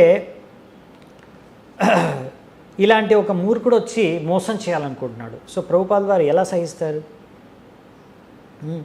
కృష్ణ భక్తి ప్రచారం చేయాలనుకుంటే అడ్డుకోవడానికి చాలామంది చాలా సమస్యలు వస్తాయి. అది తెలిసిన విషయమే, ప్రభుపాదుకు బాగా తెలుసు. అలాగనేసి మనమేమి చేతులు వదిలేయము, ఓ సమస్య వచ్చేసింది వదిలేద్దాం పారిపోదాం, ఇది ప్రభుపాదుల వారి పద్ధతి కాదు.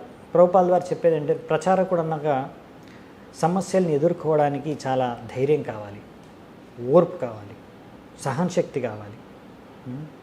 ఒక్కొక్కసారి మనం కృష్ణుడి కోసమే చేస్తున్నా, కృష్ణుడి యొక్క ఉద్దేశం పూర్తి చేయడానికి కోసమే చేస్తున్నా ఒక్కొక్కసారి మనం విఫలమైపోవచ్చు. అయినా కానీ మనం యుద్ధం చేయాలి అనే విషయాన్ని ప్రభుపాదుల వారు చెప్తున్నారు. అది ప్రభుపాదుల వారి యొక్క ఉద్దేశం అన్నమాట. సో బేసికల్లీ ఏంటంటే ఆయన రాధాకృష్ణులకి, రాధా రాస్ బిహారీ విగ్రహాలకి తను ప్రామిస్ చేశాడు, నేను ఒక అద్భుతమైన అందమైన మందిరాన్ని మీకు కడతాను అని. సో అందుకే మీరు దయచేసి ఇక్కడ ఉండండి అని. సో అందుకే వాళ్ళు అక్కడ ఉన్నారు. సో ఎందుకంటే ప్రభుపాదుల వారి విషయం ఎంత సీరియస్ అంటే, ఒకసారి ప్రభుపాదుల వారు ప్రచారం కోసం బయటికి వెళ్ళినప్పుడు ఒక డివోటీ లెటర్ రాశారు, ఇక్కడ విగ్రహాలకి సరిగ్గా పూజ సేవ జరగట్లేదని. అప్పుడు వెంటనే ప్రభుపాదుల వారు అన్నారు, ఖండించారు దాన్ని తీవ్రంగా, అలా చేయకూడదు అని. సో విగ్రహం, కృష్ణుడు విగ్రహం అంటే కృష్ణుడు స్వయంగా అక్కడ ఉన్నాడు. భక్తులతో నిజాయితీగా ఎవరైతే భక్తి చేసుకుంటున్నారో వారితో ఆదాన ప్రదానం చేస్తారు అనేసి ప్రభుపాల్ వారు రాసి పంపించారు వాళ్ళకి. సో ఆ విధంగా ఒకటేమో ప్రచార కార్యక్రమాల కోసం ఆ యొక్క స్థలం అనేది కావాలి, ఇంకొకటేమో తన విగ్రహాలకి తను ప్రామిస్ చేశారు ప్రభుపాల్ వారు మంచి మందిరాన్ని కడతానని భగవంతుడి కోసం. సో ఈ విధంగా రెండు కూడా భగవంతుడిని ఉద్దేశించే ప్రభుపాల్ వారు చేయాలనుకుంటున్నారు. సో మిస్టర్ ఎన్ అయితే ఎప్పుడూ దీన్ని అర్థం చేసుకోలేడు, ఇంకా ఇప్పుడు ప్రభుపాల్ వారి శిష్యులు కూడా సంపూర్ణంగా అర్థం చేసుకోలేకపోతున్నారు ఈ విషయాన్ని. సో ఇప్పుడు ఫైనల్గా ఏంటంటే ప్రభుపాల్ వారు ఇది ఏదైతే చేస్తున్నారో ఇక్కడ భగవంతుడి విగ్రహాల కోసం చూడండి, 500 సంవత్సరాల క్రితం షడగోస్వాములు వాళ్ళందరికీ కూడా ఒక్కొక్క విగ్రహం ఉండేది, ఆరాధ్య విగ్రహం, సేవిత విగ్రహం అంటారు. వాళ్ళు ఆ విగ్రహానికి సేవా పూజ చేసుకునేవారు.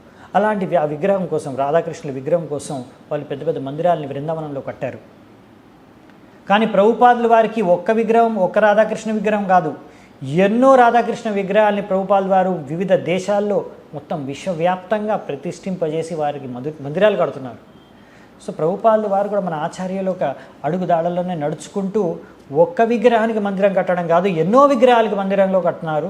పాశ్చాత్య దేశంలో హెడ్ క్వార్టర్స్ లాస్ ఏంజలీస్లో రుక్మిణి ద్వారకాధీష్, న్యూయార్క్లో రాధా గోవింద, డల్లాస్లో రాధా కాలాచంద్, అలాగే అమెరికాలో కీర్తన్ పార్టీ, బస్ పార్టీలో కూడా రాధా దామోదర్, లండన్లో రాధా లండనేశ్వర్, మాయాపూర్లో రాధా మాధవ్, ఆస్ట్రేలియాలో రాధా గోపినాథ్, ఇలా ఎన్నో విగ్రహాలను స్థాపించారు. ఇవన్నీ కూడా ప్రభుపాదు వారి యొక్క సేవిత విగ్రహాలు. ఆయన ఆ విగ్రహాలకి సేవా పూజ తన శిష్యుల ద్వారా అందిస్తున్నారు. ఈ విధంగా ప్రభుపాల్ వారి యొక్క ప్రచారకుడిగా ఒక ముఖ్యమైన ఆయన కాంట్రిబ్యూషన్ అన్నమాట, యోగదానం ఈ ప్రపంచానికి ఇన్ని మందిరాలని స్థాపించడం అదొక ఎత్తు. సో ప్రతి మందిరానికి ఎప్పుడు వెళ్ళినా ప్రభుపాల్ వారు విగ్రహాల ముందుకు వెళ్ళి ఎంతో భక్తితో దర్శనం చేసుకొని వారి ఆశీర్వాదాన్ని తీసుకుంటారు ప్రభుపాల్ వారు. అలాగే ప్రణామాలు, దండోత్ ప్రణామాలు చేసేవారు ప్రభుపాల్ వారు. ఇంకా ఎల్లప్పుడూ కూడా భక్తులకు చెప్పేవారు, చాలా జాగ్రత్తగా విగ్రహాలతో మీరు డీల్ చేయాలి, ఎందుకంటే కృష్ణుడు స్వయంగా నించుని ఉన్నాడు కాబట్టి జాగ్రత్తగా మీరు ఎంతో నమ్రతాపూర్వకంగా సేవ చేయాలి. అప్పుడప్పుడు ఆ భావాన్ని కూడా ఆయన కంట్రోల్ చేసుకోలేకపోయేవాడు, భగవంతుడి పట్ల ఉన్న భావాన్ని. సో ఈ విధంగా తన శిష్యుల ద్వారా ఆయన ఎన్నో విగ్రహాలకి ఇలా సేవ చేస్తున్నారు. కానీ ఇక్కడ రాధా రాస్బిహారీకి స్వయంగా వచ్చి ప్రభుపాల్ వారు ఇప్పుడు స్వయంగా విగ్రహాల కోసం ఇక్కడ ఈ సేవలో నియుక్తమై ఉన్నారన్నమాట. ఎందుకంటే ముఖ్యంగా భారతదేశంలో ప్రభుపాల్ వారు స్వయంగా చాలా ఇన్వాల్వ్ అయ్యి ఈ బాధ్యతను వహించి మరి ఈ సేవను చేస్తున్నారన్నమాట ప్రతి ప్రాజెక్ట్కి ఇండియాలో. సో ఈ విధంగా ఒక్కొక్కసారి ప్రభుపాల్ వారు ఇలా ఈ యొక్క యుద్ధం జరుగుతుంది మొత్తానికి ఇప్పుడు మిస్టర్ ఎన్తో. ఆ యుద్ధంలో ప్రభుపాల్ వారు అనేవారు, ఈ శ్రీమద్ భాగవతంలో చెప్పినట్టుగా కంసుడిలాగా మిస్టర్ ఎన్ ఉన్నాడు. ఇంకా మాటి మాటికి అనేవారు, ఈ కంసుడు కృష్ణుడే చంపాలనుకున్నాడు, అలా కృష్ణుడిని చంపడం కోసమని ఎంతోమంది అసురుల్ని పెట్టి పంపించేవాడు. అలాగే ఈ మిస్టర్ ఎన్ కూడా రకరకాల ఆయన ఏజెంట్స్ని ఒకసారి లాయర్ రూపంలో, తన బంధువుల రూపంలో, గూండాల రూపంలో అలాగా మన పైన ఆక్రమణ చేస్తున్నాడు. సో కృష్ణుడు ఎలా అయితే చంపేశాడో కంసుడిని, ఇంకా మిగతా వాళ్ళందరినీ కూడా ఆయన లీల, అలా చేయడంలో ఆయన చాలా ఆనందాన్ని పొందాడు. ఇప్పుడు మనము ఇక్కడ కృష్ణుడి యొక్క సేవకులుగా మనం కూడా ఇప్పుడు ఈ యుద్ధంలో కృష్ణుడితో పాటు వాళ్ళ తరఫున మనం యుద్ధం చేయాలి. సో ఈ విధంగా మిస్టర్ ఎన్ ఏమో రకరకాలుగా భయపెట్టాలనేసి ప్రయత్నాలు చేస్తున్నాడు భక్తులపైన. ప్రభుపాల్ వారు మాత్రం అక్కడే కూర్చొని ఎదుర్కొంటున్నారన్నమాట, ఆ స్థలంలోనే కూర్చొని. సో ఇక్కడ ఏంటంటే, ఎందుకంటే కృష్ణుడి యొక్క మిషన్ ఇది, ఇస్కాన్ అనేది కృష్ణుడి యొక్క మిషన్, దాన్ని ధ్వంసం చేయాలనుకుంటున్నాడు కాబట్టి ప్రభుపాల్ వారు దాన్ని ఎదుర్కొంటున్నారు, ఆ యుద్ధం చేస్తున్నారు. సో ఎప్పుడు కూడా ప్రభుపాల్ వారికి ఇంత భయంకరమైన శత్రువులు ఎదుర్కోలేదు. ఈ ప్రచార కార్యక్రమంలో ఎన్నో సమస్యలు వచ్చాయి. ఢిల్లీలో వెళ్ళినప్పుడు కూడా అక్కడ భగవద్ దర్శనం మ్యాగజైన్ డిస్ట్రిబ్యూట్ చేసేటప్పుడు కూడా రకరకాల వ్యక్తులు రకరకాల మాటలు అనేవాళ్ళు. అమెరికాలో కూడా కొంతమంది ఆయన అవహేళన చేసేవారు. కానీ ఎవరు కూడా సీరియస్గా ఆయన ప్రాజెక్ట్ని ప్రచార కార్యక్రమాన్ని రద్దు చేయాలి, ముగింపు చేయాలి అనేసి ఎప్పుడు ప్రయత్నించలేదు, అడ్డుకోలేదు. కాకపోతే ఇక్కడ ఒక అసురుడు ఇస్కాన్ని ప్రభుపాద్ని మోసం చేయాలనుకుంటున్నాడు. అతని ప్రీచింగ్, అంటే ప్రభుపాద్ వారి ప్రచారాన్ని అంతరాయం కలిగించాలనుకుంటున్నాడు. తన శిష్యులని భయపెట్టించి పారిపోయేలా చేస్తున్నాడు. సో కాబట్టి ప్రభుపాద్ వారికి ఇంకా వేరే ఉపాయం లేదు, అతనితో యుద్ధం చేయడం ఒకటే మార్గం అనమాట. సో ప్రభుపాద్ వారు అనుకున్నారు, కొంతమంది పారిపోతున్నారు శిష్యులు, ఒకవేళ అర్థం చేసుకుంటే నన్ను, నాతో పాటు ఈ మిస్టర్ ఎన్తో యుద్ధంలో వాళ్ళు పాల్గొంటారు. సో ప్రభుపాద్ వారు ఇక్కడ ఆ స్థలాన్ని, విగ్రహాల్ని, అంటే ఇస్కాన్ బాంబేని, అక్కడున్న భక్తులందరికీ రక్షించాలనే ఉద్దేశంతో ఫైట్ చేస్తున్నారు అన్నమాట. ఎందుకంటే భక్తిరసామృత సింధులో డిస్క్రైబ్ చేస్తుందన్నమాట. అక్కడ వర్ణించబడింది, భక్తులు ఎవరైతే మహాభక్తులు ఉన్నారో వాళ్ళందరికీ కూడా కృష్ణుడితో పాటు చాలా స్ట్రాంగ్ సంబంధం ఉంటుంది, కృష్ణుడే మమ్మల్ని రక్షిస్తాడు అని. సో ఎప్పుడైతే కృష్ణుడు చిన్నతనంలో ఉన్నప్పుడు, ఇంకా అంతేకాకుండా అంటే ఇక్కడ నా భక్తిరసామృతలో చెప్పేది ఏంటంటే, కొంతమంది భక్తులకు, అంటే యశోదామ, నందమహారాజ్ అలాంటి వాళ్ళు కృష్ణుడిని రక్షించాలనుకుంటారు. చిన్నతనంలో ఎలాగైతే కృష్ణుడు కాళీయానగం పైన, సర్పం పైన డ్యాన్స్ చేస్తూ ఉంటే వాళ్ళకి చాలా భయం వేసింది, అయ్యో కృష్ణుడిని మేము రక్షించలేకపోతామని భయపడిపోయారు. సో ఆ విధంగా ఇక్కడ కూడా ప్రభుపాదుల వారు కృష్ణుడిని ఎవరేం చేయలేరు, అయినా కానీ కృష్ణుడి పట్ల ఆ ప్రేమ ఉండడం పట్ల ప్రభుపాదుల వారు కూడా ఇక్కడ కృష్ణుడిని, ఆ సంపత్తిని, భక్తుల్ని రక్షించాలనే భావన, అదే భావనతో ఇక్కడ యుద్ధం చేస్తున్నారన్నమాట. సో ఇక్కడ కంసుడిలాగే ఇక్కడ ఒక అసురుడు ఉన్నాడు, మిస్టర్ ఎన్. అతను కృష్ణుడినే ఇక్కడ హాని చేయాలి, కృష్ణుడికే హాని చేయాలి, కృష్ణుడు భక్తులకు హాని చేయాలని చూస్తున్నాడు. అందుకనే ప్రభుపాదుల వారు ఇక్కడ ఆ భావాన్ని వ్యక్తం చేస్తున్నారు, నేను రక్షిస్తాను, రక్షించాలి అని, ఇది నా బాధ్యత అని ప్రభుపాదుల వారు వివరిస్తున్నారన్నమాట. ప్రభుపాదుల వారు తన శిష్యులుని ఎప్పుడు కూడా అవసరం ఉంటే దండించేవారేమో, శిక్షించేవారేమో, మాట అనేవారేమో, కానీ ఎప్పుడైనా సరే ఇలాంటి సమస్య వచ్చినప్పుడు రక్షించేవారు. అంతేకాకుండా బయట వాళ్ళ ముందు ఎప్పుడు కూడా ఆయన తన శిష్యుల్ని ప్రశంసించేవారు. ఒకసారి డాక్టర్ పటేల్ అన్నారు, బాంబే ఫిజిషియన్ అతను, అలా నిందిస్తుంటే భక్తుల్ని వీళ్ళు సరిగ్గా నివసించట్లేదు, కరెక్ట్ కేర్ తీసుకోవట్లేదు, అది ఇది, ఇక్కడ చాలా మాస్కిటోస్ ఉన్నాయి, దోమలు ఉన్నాయి, అవి అంటే ప్రభుపాదుల వారు చూడండి, నా భక్తులందరూ, నా శిష్యులందరూ కూడా వాళ్ళందరూ ఆధ్యాత్మిక స్థితిలో ఉంటారు, వాళ్ళ శరీరం పట్టించుకోరు, వాళ్ళకేం కాదు అని. సో అంటే శరీరంతో వాళ్ళు ఐడెంటిఫై చేయరు, వాళ్ళ ఆధ్యాత్మిక స్థలంలో ఉంటారు కాబట్టి వాళ్ళ శరీరాలకి ఏం కాదు అని. సో ప్రభుపాద్ వారు తన శిష్యులని తన పిల్లలుగా, సొంత పిల్లలుగా చూశారనమాట. వీళ్ళకి ఇంకా చాలా పిల్లలు, వీళ్ళకి భౌతికంగా ఎక్కువగా వాళ్ళకి ఎక్స్పీరియన్స్ అనేది లేదు, కాబట్టి ఇలాంటి మూర్ఖులతో, ఇలాంటి గూండాలతో, అసురులతో ఎలా వ్యవహరించాలి, మోసపోకూడదనే విషయం వాళ్ళకి తెలీదు. కాబట్టి ఎలాగైతే ఇప్పుడు పిల్లలకి తెలియదు అనుకోండి ఎలా కాపాడుకోవాలో, మోసపోతున్నారనుకోండి తండ్రి ఎలా రక్షిస్తాడో ప్రభుపాదుల వారు ఇక్కడ అలాగే రక్షిస్తున్నారనమాట. ఓకే, ఎందుకంటే తన గురువు భక్తి సిద్ధాంత సరస్వతి ఠాకూర్ అదే చెప్పారు. ఇక్కడ ఎవరైతే ప్రచారం చేస్తారో కృష్ణుడి భక్తి కోసం, కృష్ణుడి భక్తి యొక్క ప్రచారకులు ఎవరైతే ఉన్నారో వాళ్ళకి సరైన సువిధలు, సౌకర్యాలు ఉండాలి ప్రచారం చేయడం కోసం. అందుకనే ప్రభుపాదుల వారు ఇక్కడ ఒక మంచి మందిరం కట్టాలనుకుంటున్నారు. అలాగైతే భక్తులందరూ కూడా ఇక్కడ సరైన సౌకర్యాలతో నివసించి భగవంతుడికి సేవ చేసుకుంటూ భక్తులకు ఇంకా మిగతా వాళ్ళందరికీ ప్రచారం చేయగలుగుతారని. కాబట్టి ఈ విధంగా తన శిష్యుల కోసం భవిష్యత్తులో ఇంకా ప్రచారం బాగా జరగాలి అంటే బాంబేలో దానికోసం ఇక్కడ ఒక మంచి పెద్ద మందిరాన్ని ఏర్పాటు చేయాలి. ఆ బాధ్యతను ప్రభుపాదుల వారు తన భుజాలపైన తీసుకున్నారు. అందుకే ఇప్పుడు మిస్టర్ ఎన్కి తెలియదు ప్రభుపాదుల వారు ఎందుకు ఇంతగా ప్రయాసిస్తున్నారు అనేది. ఇంకొక విషయం ఈ మిస్టర్ ఎన్కి తెలియంది ఏంటంటే భగవంతుడితో పెట్టుకుంటున్నాడు, భగవంతుడు భక్తులతో పెట్టుకుంటున్నాడు, భగవంతుడు ఒక శుద్ధ భక్తుడైన ప్రభుపాదుల వారితో పెట్టుకుంటున్నాడు యుద్ధం. సో దాని పరిణామాలు ఎలా ఉంటాయో అతను ఊహించుకోలేడు, అతనికి తెలియదు అసలు. భగవద్గీత, భాగవతం, రామాయణాల్లో మనం చూస్తాము, అవునా, ఏం జరుగుతుంది అలాంటి వాళ్ళకి, కృష్ణుడికి విరుద్ధంగా, భగవంతుడికి విరుద్ధంగా వెళ్ళిన వాళ్ళకి గతి ఏం జరుగుతుందో మనం చూసాము. సో ఇప్పుడు ప్రభుపాదుల వారు కృష్ణుడి తరఫున యుద్ధం చేస్తున్నాడు. ఇప్పుడు మిస్టర్ ఎన్ భగవంతుడికి విరుద్ధంగా యుద్ధం చేస్తున్నాడు. సో ఈ విధంగా ఇక్కడ మనం చూడొచ్చు. ఇప్పుడు ప్రభుపాల్ వారి శిష్యులు ఆ అగ్రిమెంట్ అయితే క్యాన్సిల్ చేశారు. కాబట్టి ఇస్కాన్ యొక్క లీగల్ పొజిషన్ కొద్దిగా వీక్ అయిపోయింది. కానీ ప్రభుపాల్ వారికి సంపూర్ణంగా నమ్మకం ఉంది. ఆ ల్యాండ్ ఎప్పటివరకు అయితే మనం దాని మీద నివసిస్తున్నాము, అక్కడ విగ్రహాలు ఉన్నాయి, ఏమీ కాదు, మీరు ప్రచారం చేయండి, ఇంకా ప్రచారం పెంచండి, ఇంకో పెద్ద పండాల్ ప్రోగ్రామ్ చేయండి బాంబేలో అని ఆదేశాలు ఇచ్చారు. ఇంకో పెద్ద పండాల్ ప్రోగ్రామ్ డౌన్ టౌన్లో చేశారు.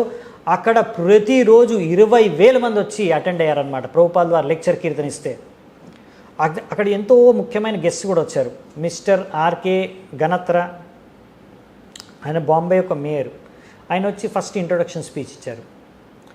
సో తర్వాత అక్కడ డివోటీస్ అందరూ కూడా చాలా యాక్టివ్గా మొత్తం పండాల్ని ఆర్గనైజ్ చేయడం, ప్రచారం చేయడం, పండాల్లో వచ్చిన వాళ్ళందరికీ క్వశ్చన్లకి ఆన్సర్లు ఇవ్వడం, మంచి మంచి ప్రసాదాన్ని కుకింగ్ చేసి వితరణ చేయడం, తర్వాత పుస్తకాలు వితరణ చేయడం, అక్కడ కీర్తనస్ చేయడం కానీ, నృత్యం చేయడం కానీ, ఆ విధంగా రకరకాలుగా అందరూ భక్తులు పాల్గొని ఆ పండాల్ ఫెస్టివల్ని ఎంత సక్సెస్ఫుల్ చేశారో. దాంతోపాటు వాళ్ళందరూ కూడా ఇక్కడ మిస్టర్ ఎంతో పాటు జరిగే గొడవ, ఈ టెన్షన్ అంతా కూడా మర్చిపోయి అసలు ఆ ప్రచారంలో మునిగిపోయారనమాట. దాంతో వాళ్ళందరూ కూడా ఉత్సాహం పెరిగిపోయింది భక్తిలో.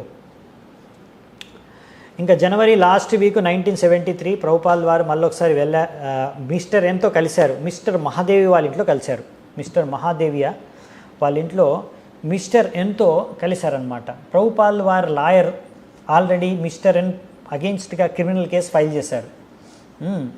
అయినా కానీ ప్రభుపాల్ వారు అంటున్నారు, సరే కోర్టు బయటే ఒకవేళ మ్యాటర్ సెటిల్ అయిపోతే మంచిదే. ఎప్పుడు బాగా నవ్వుకుంటూ మాట్లాడుకునేవారు, కానీ ఈసారి నవ్వులు, జోక్స్, మాటలు ఏం లేవన్నమాట. ఆయన వచ్చి కూర్చున్నాడు, ప్రభుపాల్ వారు కూర్చున్నాడు. ఇంకా కొద్దిసేపు అయిన తర్వాత ప్రభుపాల్ వారు డైరెక్ట్గా అన్నారు తన శిష్యులందరికీ, మీరు రూమ్ మొదలు వెళ్ళిపోండి అని. తర్వాత హిందీలో గట్టిగా మాట్లాడడం మొదలుపెట్టారు. ఆ మిస్టర్ ఎన్ ప్రభుపాల్ వారిని నిందించడం మొదలుపెట్టాడు. మీ భక్తులందరూ కూడా అమెరికా CIA ఏజెంట్లు.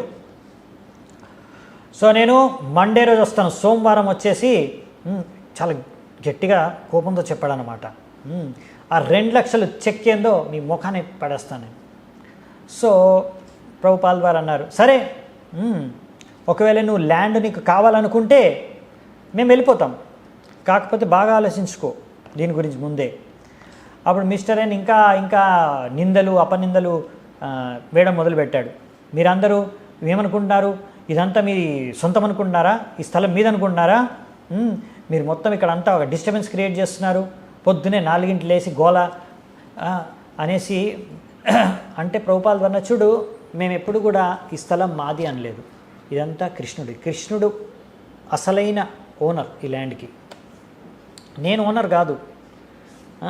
ఆల్రెడీ కృష్ణుడు ఈ స్థలం పైన ఉన్నాడు, కాబట్టి నువ్వు ఎందుకు ఇంత గొడవ చేస్తున్నావు, నీకు డబ్బులు కావాలి, మేము డబ్బులు ఇస్తున్నాము, తీసుకో వెళ్ళిపో, మాకు ల్యాండ్ ఇచ్చేసేయి. కాదు కుదరదు అంటావా, మరి చెక్ రెడీ చేసి మాకు ఇచ్చేసేయి, ఏదో ఒకటి చేసేయి, తేల్చేయి అని ప్రభుపాల్ వారు అంటారనమాట. సో ప్రభుపాల్ వారు ఇప్పటివరకు చాలా ఓపిక్గా ఉన్నారు, కానీ ప్రభుపాల్ వారు కూడా ఇప్పుడు కోపం వచ్చేసి గట్టిగా అనేశారు, నువ్వు చెక్ తీసుకొచ్చి ఇచ్చేసేయి, వెంటనే రేపే మేము ఖాళీ చేసి వెళ్ళిపోతాం. రేపేంటి, నువ్వు చెక్ ఇవ్వు, ఈ రోజే రాత్రికే ఖాళీ చేసి వెళ్ళిపోతామని. ఉందా పైసలు, డబ్బులు ఉన్నాయి దగ్గర అని, మా డబ్బులు మాకు ఇచ్చే తిరిగి అన్నారు. ఇంకప్పుడు అది విని మిస్టర్ ఎన్ చాలా కోపం వచ్చిందనమాట. నేను సొంతంగా వచ్చి విగ్రహాలని తీసి పడేస్తా, నీ మందిరాన్ని ముక్కలు చేసేస్తా, విగ్రహాలని తీసేస్తా అనేసి గట్టిగా అరుచుకుంటూ రూమ్ నుంచి బయటికి వెళ్ళిపోయాడు మిస్టర్ ఎన్. అదే వారం మిస్టర్ ఎన్ హాస్పిటల్లో భర్తీ అయిపోయాడు, అడ్మిట్ అయిపోయాడు. సివియర్ హార్ట్ అటాక్ వచ్చి ఆ 2 వారాల తర్వాత చచ్చిపోయాడు. ఎప్పుడైతే ఈ మిస్టర్ ఎన్ చనిపోయాడు అనే వార్త ప్రభుపాదు వారు విన్నారో ఫస్ట్ సైలెంట్గా అయిపోయారు. తర్వాత ప్రహ్లాద్ మహారాజు చెప్పిన ఒక శ్లోకాన్ని, ఎప్పుడైతే భాగవతంలో హిరణ్యకశిపుడు చనిపోయిన తర్వాత ఒక శ్లోకం వస్తుంది, ప్రహ్లాద్ మహారాజు అంటాడు, ఆ శ్లోకాన్ని ఇక్కడ ప్రభుపాద్ వారు ఉచ్చరించారు. మోదేత సాధురపి వృశ్చిక సర్ప హత్య అంటే ఒక సర్పము కానీ, వృశ్చికం అంటే స్కార్పియన్ తేలు కానీ, ఒక విషపూరితమైన సర్పము చనిపోతే ఒక సాధువు కూడా ఆనందపడతాడు అని. సో మిస్టర్ ఎన్ కథ ముగిసిందా, కానీ మిస్సెస్ ఎన్ వదలలేదు.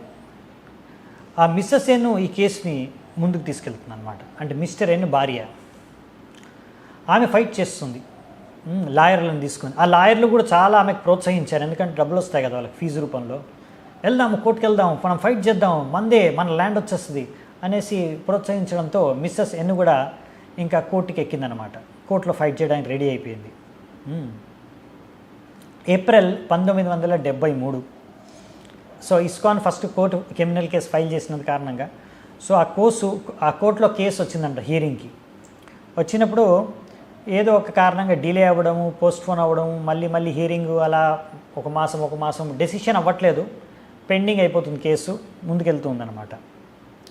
ఇప్పుడు ప్రభుపాల్ వారు కూడా కన్స్ట్రక్షను స్టార్ట్ చేయాలనుకోవట్లేదు, ఎందుకంటే సంపూర్ణంగా కోర్టులో కేసు సెటిల్ అయిన తర్వాత మన పేరు మీద ల్యాండ్ ట్రాన్స్ఫర్ అయిన తర్వాత కన్స్ట్రక్షన్ స్టార్ట్ చేస్తే బెటర్ అనేసి వెయిట్ చేస్తున్నారు.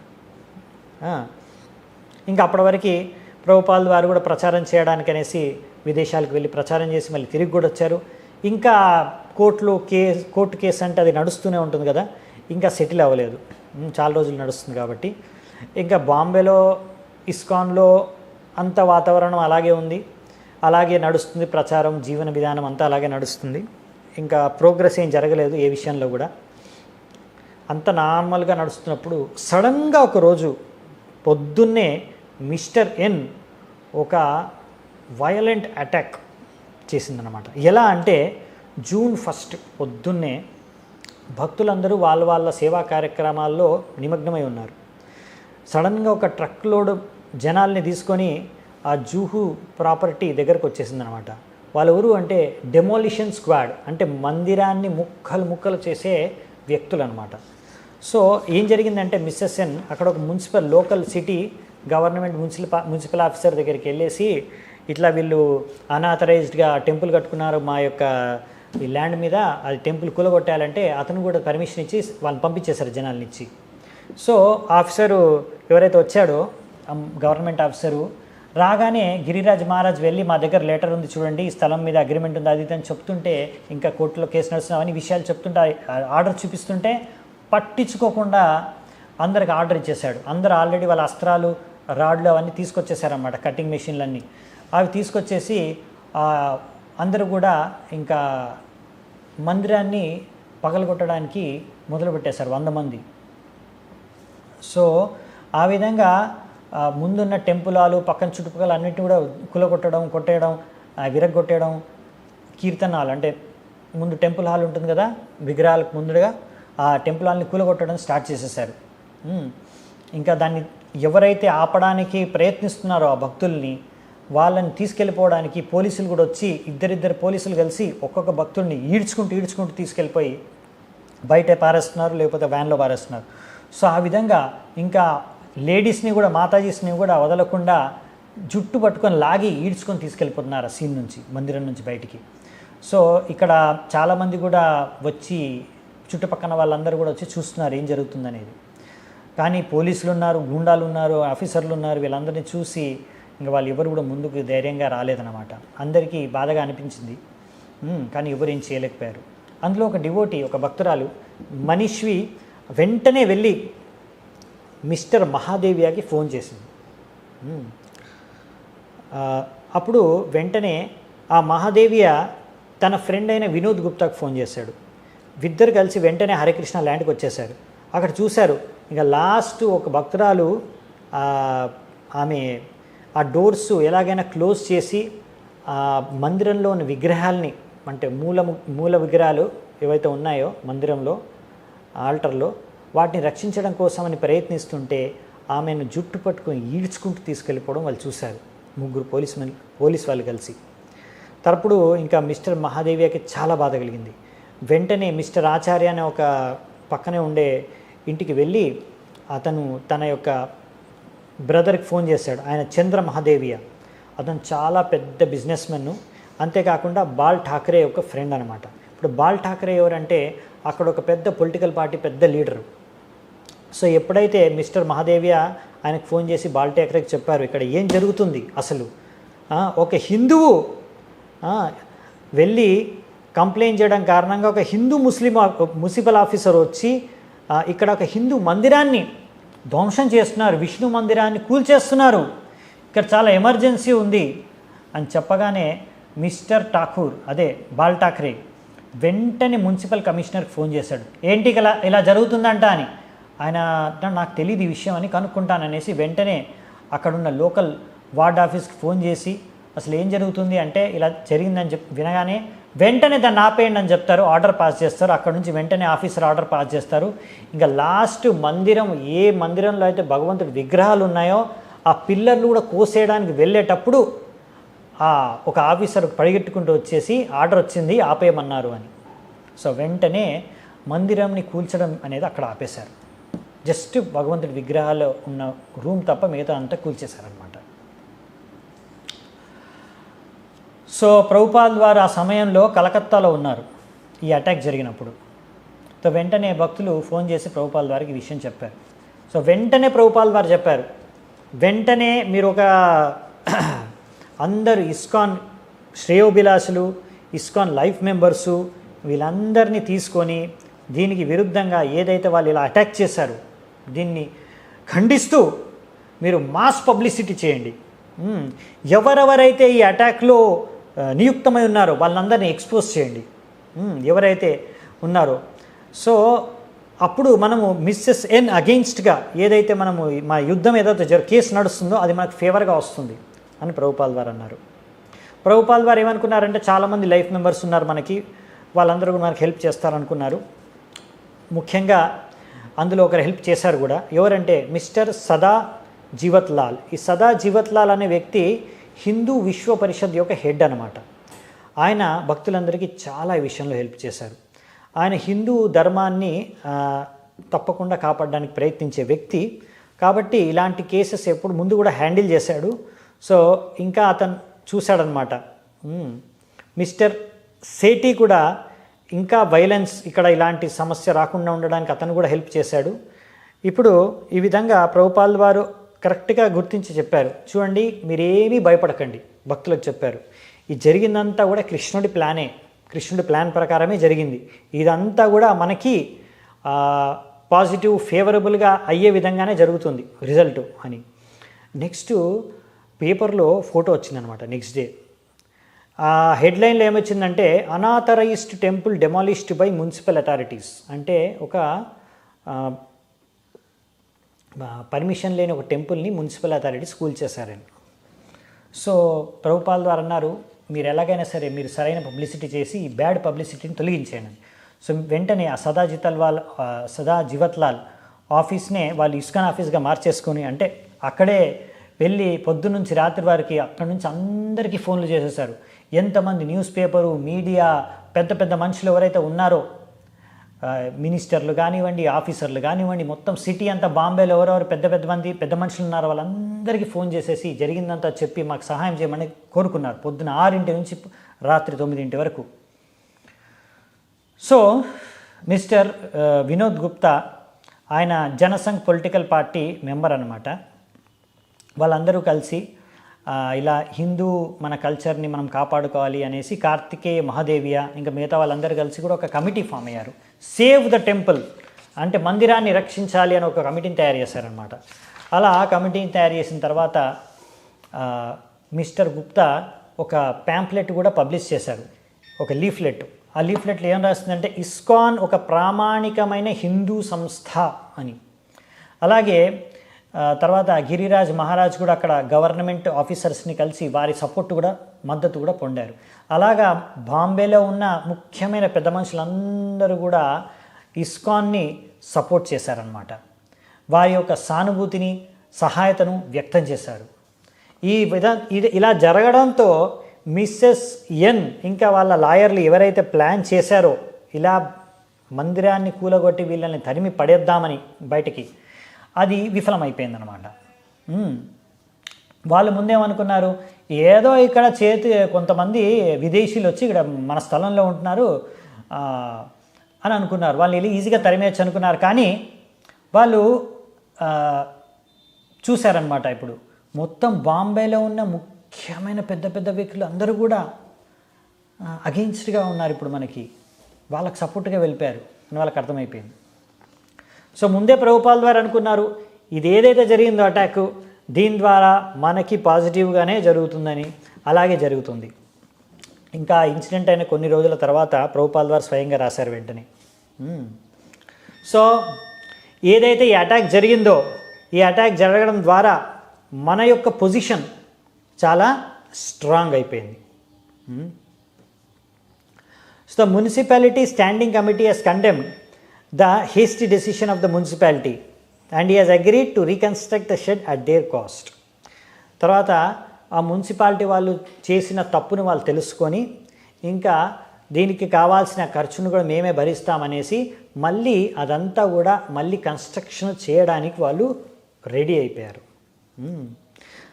సో అలా అంతేకాకుండా ఇంకా కోర్టు డెసిషన్ వచ్చేవరకు కూడా ఈ కన్స్ట్రక్షన్ ఉంటుంది, ఇలాగే ఇక్కడే వీళ్ళే ఇక్కడ ల్యాండ్ మీద ఉంటారు అని కూడా నిర్ణయం జరిగిందనమాట. సో ప్రభుపాల్ వారు అన్నారు, ఇలాంటి పరిస్థితుల్లో మనం వెంటనే మందిరం ఏదైతే కూలిపోయిందో వెంటనే కన్స్ట్రక్షన్ చేసేయాలి అని ప్రభుపాల్ వారు అన్నారు. అలాగే ఆ స్థలం ఎంత మన ఏరియా ఉందో దానికి అంతా కూడా ఫెన్సింగ్ చేసేసి గార్డ్ చేసి పెట్టండి. ఏదైతే ఓపెన్గా ల్యాండ్ ఉందో అదంతా ఫెన్సింగ్ చేసి పెట్టుకోవాలి.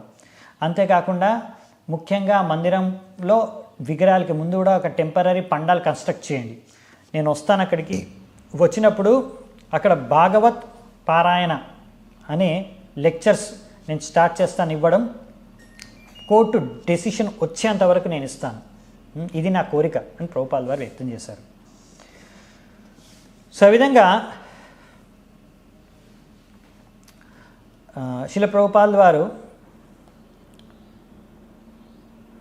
గిరిరాజ్ మహారాజ్ చెప్పారు, హరే కృష్ణ మన యొక్క మంత్లీ మ్యాగజైన్ ఉంది కదా, సో ఏదైతే మనము లైఫ్ మెంబర్స్ కూడా ఇస్తామో అందులో ఒక ఆర్టికల్ నేను రాస్తున్నాను స్వయంగా ఈ ఘటనకు సంబంధించి, అది పబ్లిష్ చేయి అనేసి అందులో ముఖ్యంగా రాశారన్నమాట. మొత్తం ఘటన అంతా ఎలా జరిగింది, ఇంకా మున్సిపాలిటీ బాంబే వాళ్ళు ఎలా ఇలా చేశారు, మన మందిరాన్ని ధ్వంసం చేసేశారు, ఇది ఒక ధర్మానికి విరుద్ధమైన కార్యాన్ని చేశారు, తద్వారా భక్తులందరినీ తరిమేయడానికి ఎంతో రాజకీయాలు చేశారు, ఇలా మా డబ్బులు మాకు తిరిగి ఇవ్వకుండా ఇలా మమ్మల్ని తరిమేయడానికి ప్రయత్నిస్తున్నారు, మోసం చేయడానికి ప్రయత్నిస్తున్నారు అని పెద్ద ఆర్టికల్ రాశారు ప్రభుపాల్ వారు. తద్వారా ఆయన ఇలా అందరూ కూడా మీరు ఎవరైతే లైఫ్ మెంబర్స్ ఉన్నారో మీరు ముందుకు రావాలి, వచ్చి ఇలాంటి కష్టమైన సమయంలో మాకు సహాయం చేయాలని కోరుకున్నారు ఆ ఆర్టికల్లో. తర్వాత ప్రభుపాల్ వారు ఇలా కోరుకోవడంతో విని ఒక డజన్ మంది లైఫ్ మెంబర్లు వచ్చారనమాట. ఎంతో వందలాది మంది ఉన్నారు లైఫ్ మెంబర్స్, కాకపోతే అందులోంచి డజన్ మంది ముందుకు వచ్చారు. చూడండి, అప్పట్లో లైఫ్ మెంబర్ అంటే 1111 రూపాయలు ఇస్తే ఇస్కాన్ లైఫ్ ప్యాటర్న్ మెంబర్ అయిపోయేవారు. వాళ్ళకి ప్రభుపాల్ వారి పుస్తకాలు కూడా దానికి బహుమతిగా దొరికిపోయాయి. సో ఇప్పుడు ఇక్కడ మరి ఇట్లాంటి క్లిష్టమైన పరిస్థితుల్లో ముందుకు వచ్చేదంటే అందరూ రాలేరు, కాకపోతే డజన్ మంది వచ్చారు. వాళ్ళు వచ్చి ఎంతో సేవ చేశారు, అది మన భక్తులు కూడా అలాంటివి చేయలేరు, అటువంటి సేవలు వాళ్ళు అక్కడ చేశారు వచ్చి. సో భక్తులందరికీ అర్థమైంది ఏంటంటే ఈ అటాక్ జరగడం ద్వారా ఇదంతా మనకు మంచే జరిగింది, ఇదంతా కృష్ణుడి కృపయనే. ఎందుకంటే దీని ద్వారా కొంతమంది లైఫ్ మెంబర్కి వచ్చి ఇప్పుడు వాలంటరీగా చాలా సర్వీస్ చేస్తున్నారు ప్రభుపాద్కి, కృష్ణుడికి. ప్రభుపాల్ వారు ఎప్పుడో ముందు బాంబేకి వచ్చినప్పుడు వాళ్ళ ఇళ్లలోకి వెళ్ళి ప్రోగ్రామ్స్ చేశారు, కీర్తన చేశారు, ప్రవచనం ఇచ్చారు, వాళ్ళ ఫ్యామిలీ మెంబర్స్తో మాట్లాడారు, వాళ్ళకి ఆశీర్వాదం ఇచ్చారు. సో ప్రభుపాదులు వారు తన కృష్ణ భక్తి గురించి, ప్రచారం గురించి వాళ్ళకి చెప్పారు.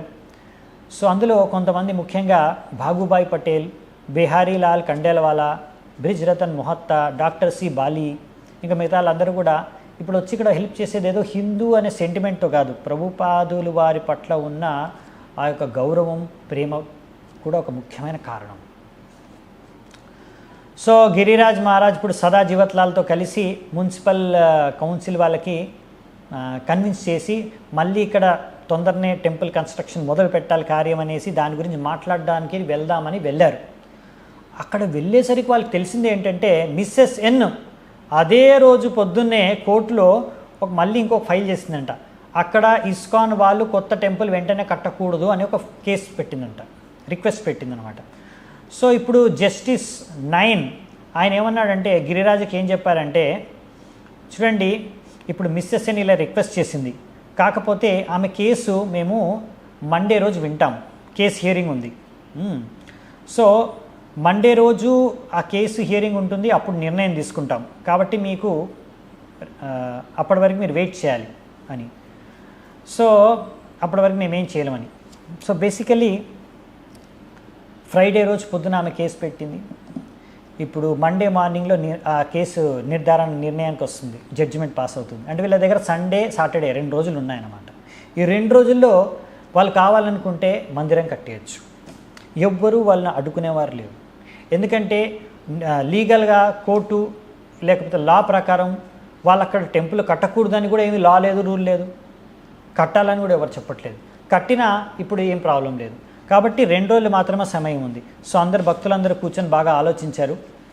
ఆలోచించి సరే ఇప్పుడు ఎలాగైనా సరే, ఎంత కష్టమైనా సరే ఈ 2 రోజుల్లోనే మనం ఇల్లు కట్టేసాలంటే అదే రోజు ఆ శుక్రవారం రోజు సాయంత్రమే మొదలు పెట్టేశారు పని. మిస్టర్ లాల్ ఆయన ముందు కాంట్రాక్టర్ అనమాట. కావాల్సిన ఇటుకలు, మోటారు, యాస్బెస్టాస్ షీట్స్, మెటీరియల్స్ అంతా తీసుకొచ్చేసారు. మిస్టర్ సేటి లేబర్ని తీసుకొచ్చేసారు. 8 గంటలకు రాత్రి శుక్రవారమే పని స్టార్ట్ చేశారు. కన్స్ట్రక్షన్ వర్క్ స్టార్ట్ అయిపోయింది. రాత్రి వానబడ్డాయని కన్స్ట్రక్షన్ ఆపకుండా మండే పొద్దున కల్లా మందిరం హాలు టెంపుల్ కన్స్ట్రక్షన్ అయిపోయింది. అయిపోయిన తర్వాత కోర్టులో కేసు హియరింగ్కి వచ్చినప్పుడు తెలిసింది ఏంటంటే ఆల్రెడీ అక్కడ ఒక కొత్త టెంపుల్ కన్స్ట్రక్షన్ అయిపోయింది అని. సో అప్పుడు కోర్టులో జడ్జి ఏమన్నాడంటే మందిరం ఎలాగో ఇప్పుడు కట్టడం అయిపోయింది కాబట్టి కట్టిన మందిరాన్ని ధ్వంసం చేయలేము అనేసి ఆయన కేసు హియరింగ్ ఇచ్చేశారు, జడ్జిమెంట్. ఎప్పుడైతే ప్రభుపాల్ వారికి ఈ న్యూస్ దొరికిందో, విన్నారో ప్రభుపాల్ వారు, మనం విజయం సాధించాము అని అన్నారు. సో మళ్ళీ టెంపుల్ అనేది కన్స్ట్రక్షన్ అయిపోయింది. ఇంకా ఇప్పుడు పబ్లిక్ అంతా కూడా ఇస్కాన్ ఫేవర్లో ఉన్నారు. సో ఒక విధంగా విజయం సాధించామన్నమాట ఈ కేసులో. సో ఇప్పుడు తర్వాత ఏం జరుగుతుంది అనేది మనము నెక్స్ట్ అధ్యాయంలో చూద్దామంట. ఈ అధ్యాయం ఇక్కడే ముగుస్తుంది. సో నేను ఇక్కడ సెలవు తీసుకుంటాను. చాలా చాలా ధన్యవాదాలు, మీరందరూ ఎంతో ఓపికగా విన్నందుకు. Thank you so much. Srila ప్రభుపాదికి జై.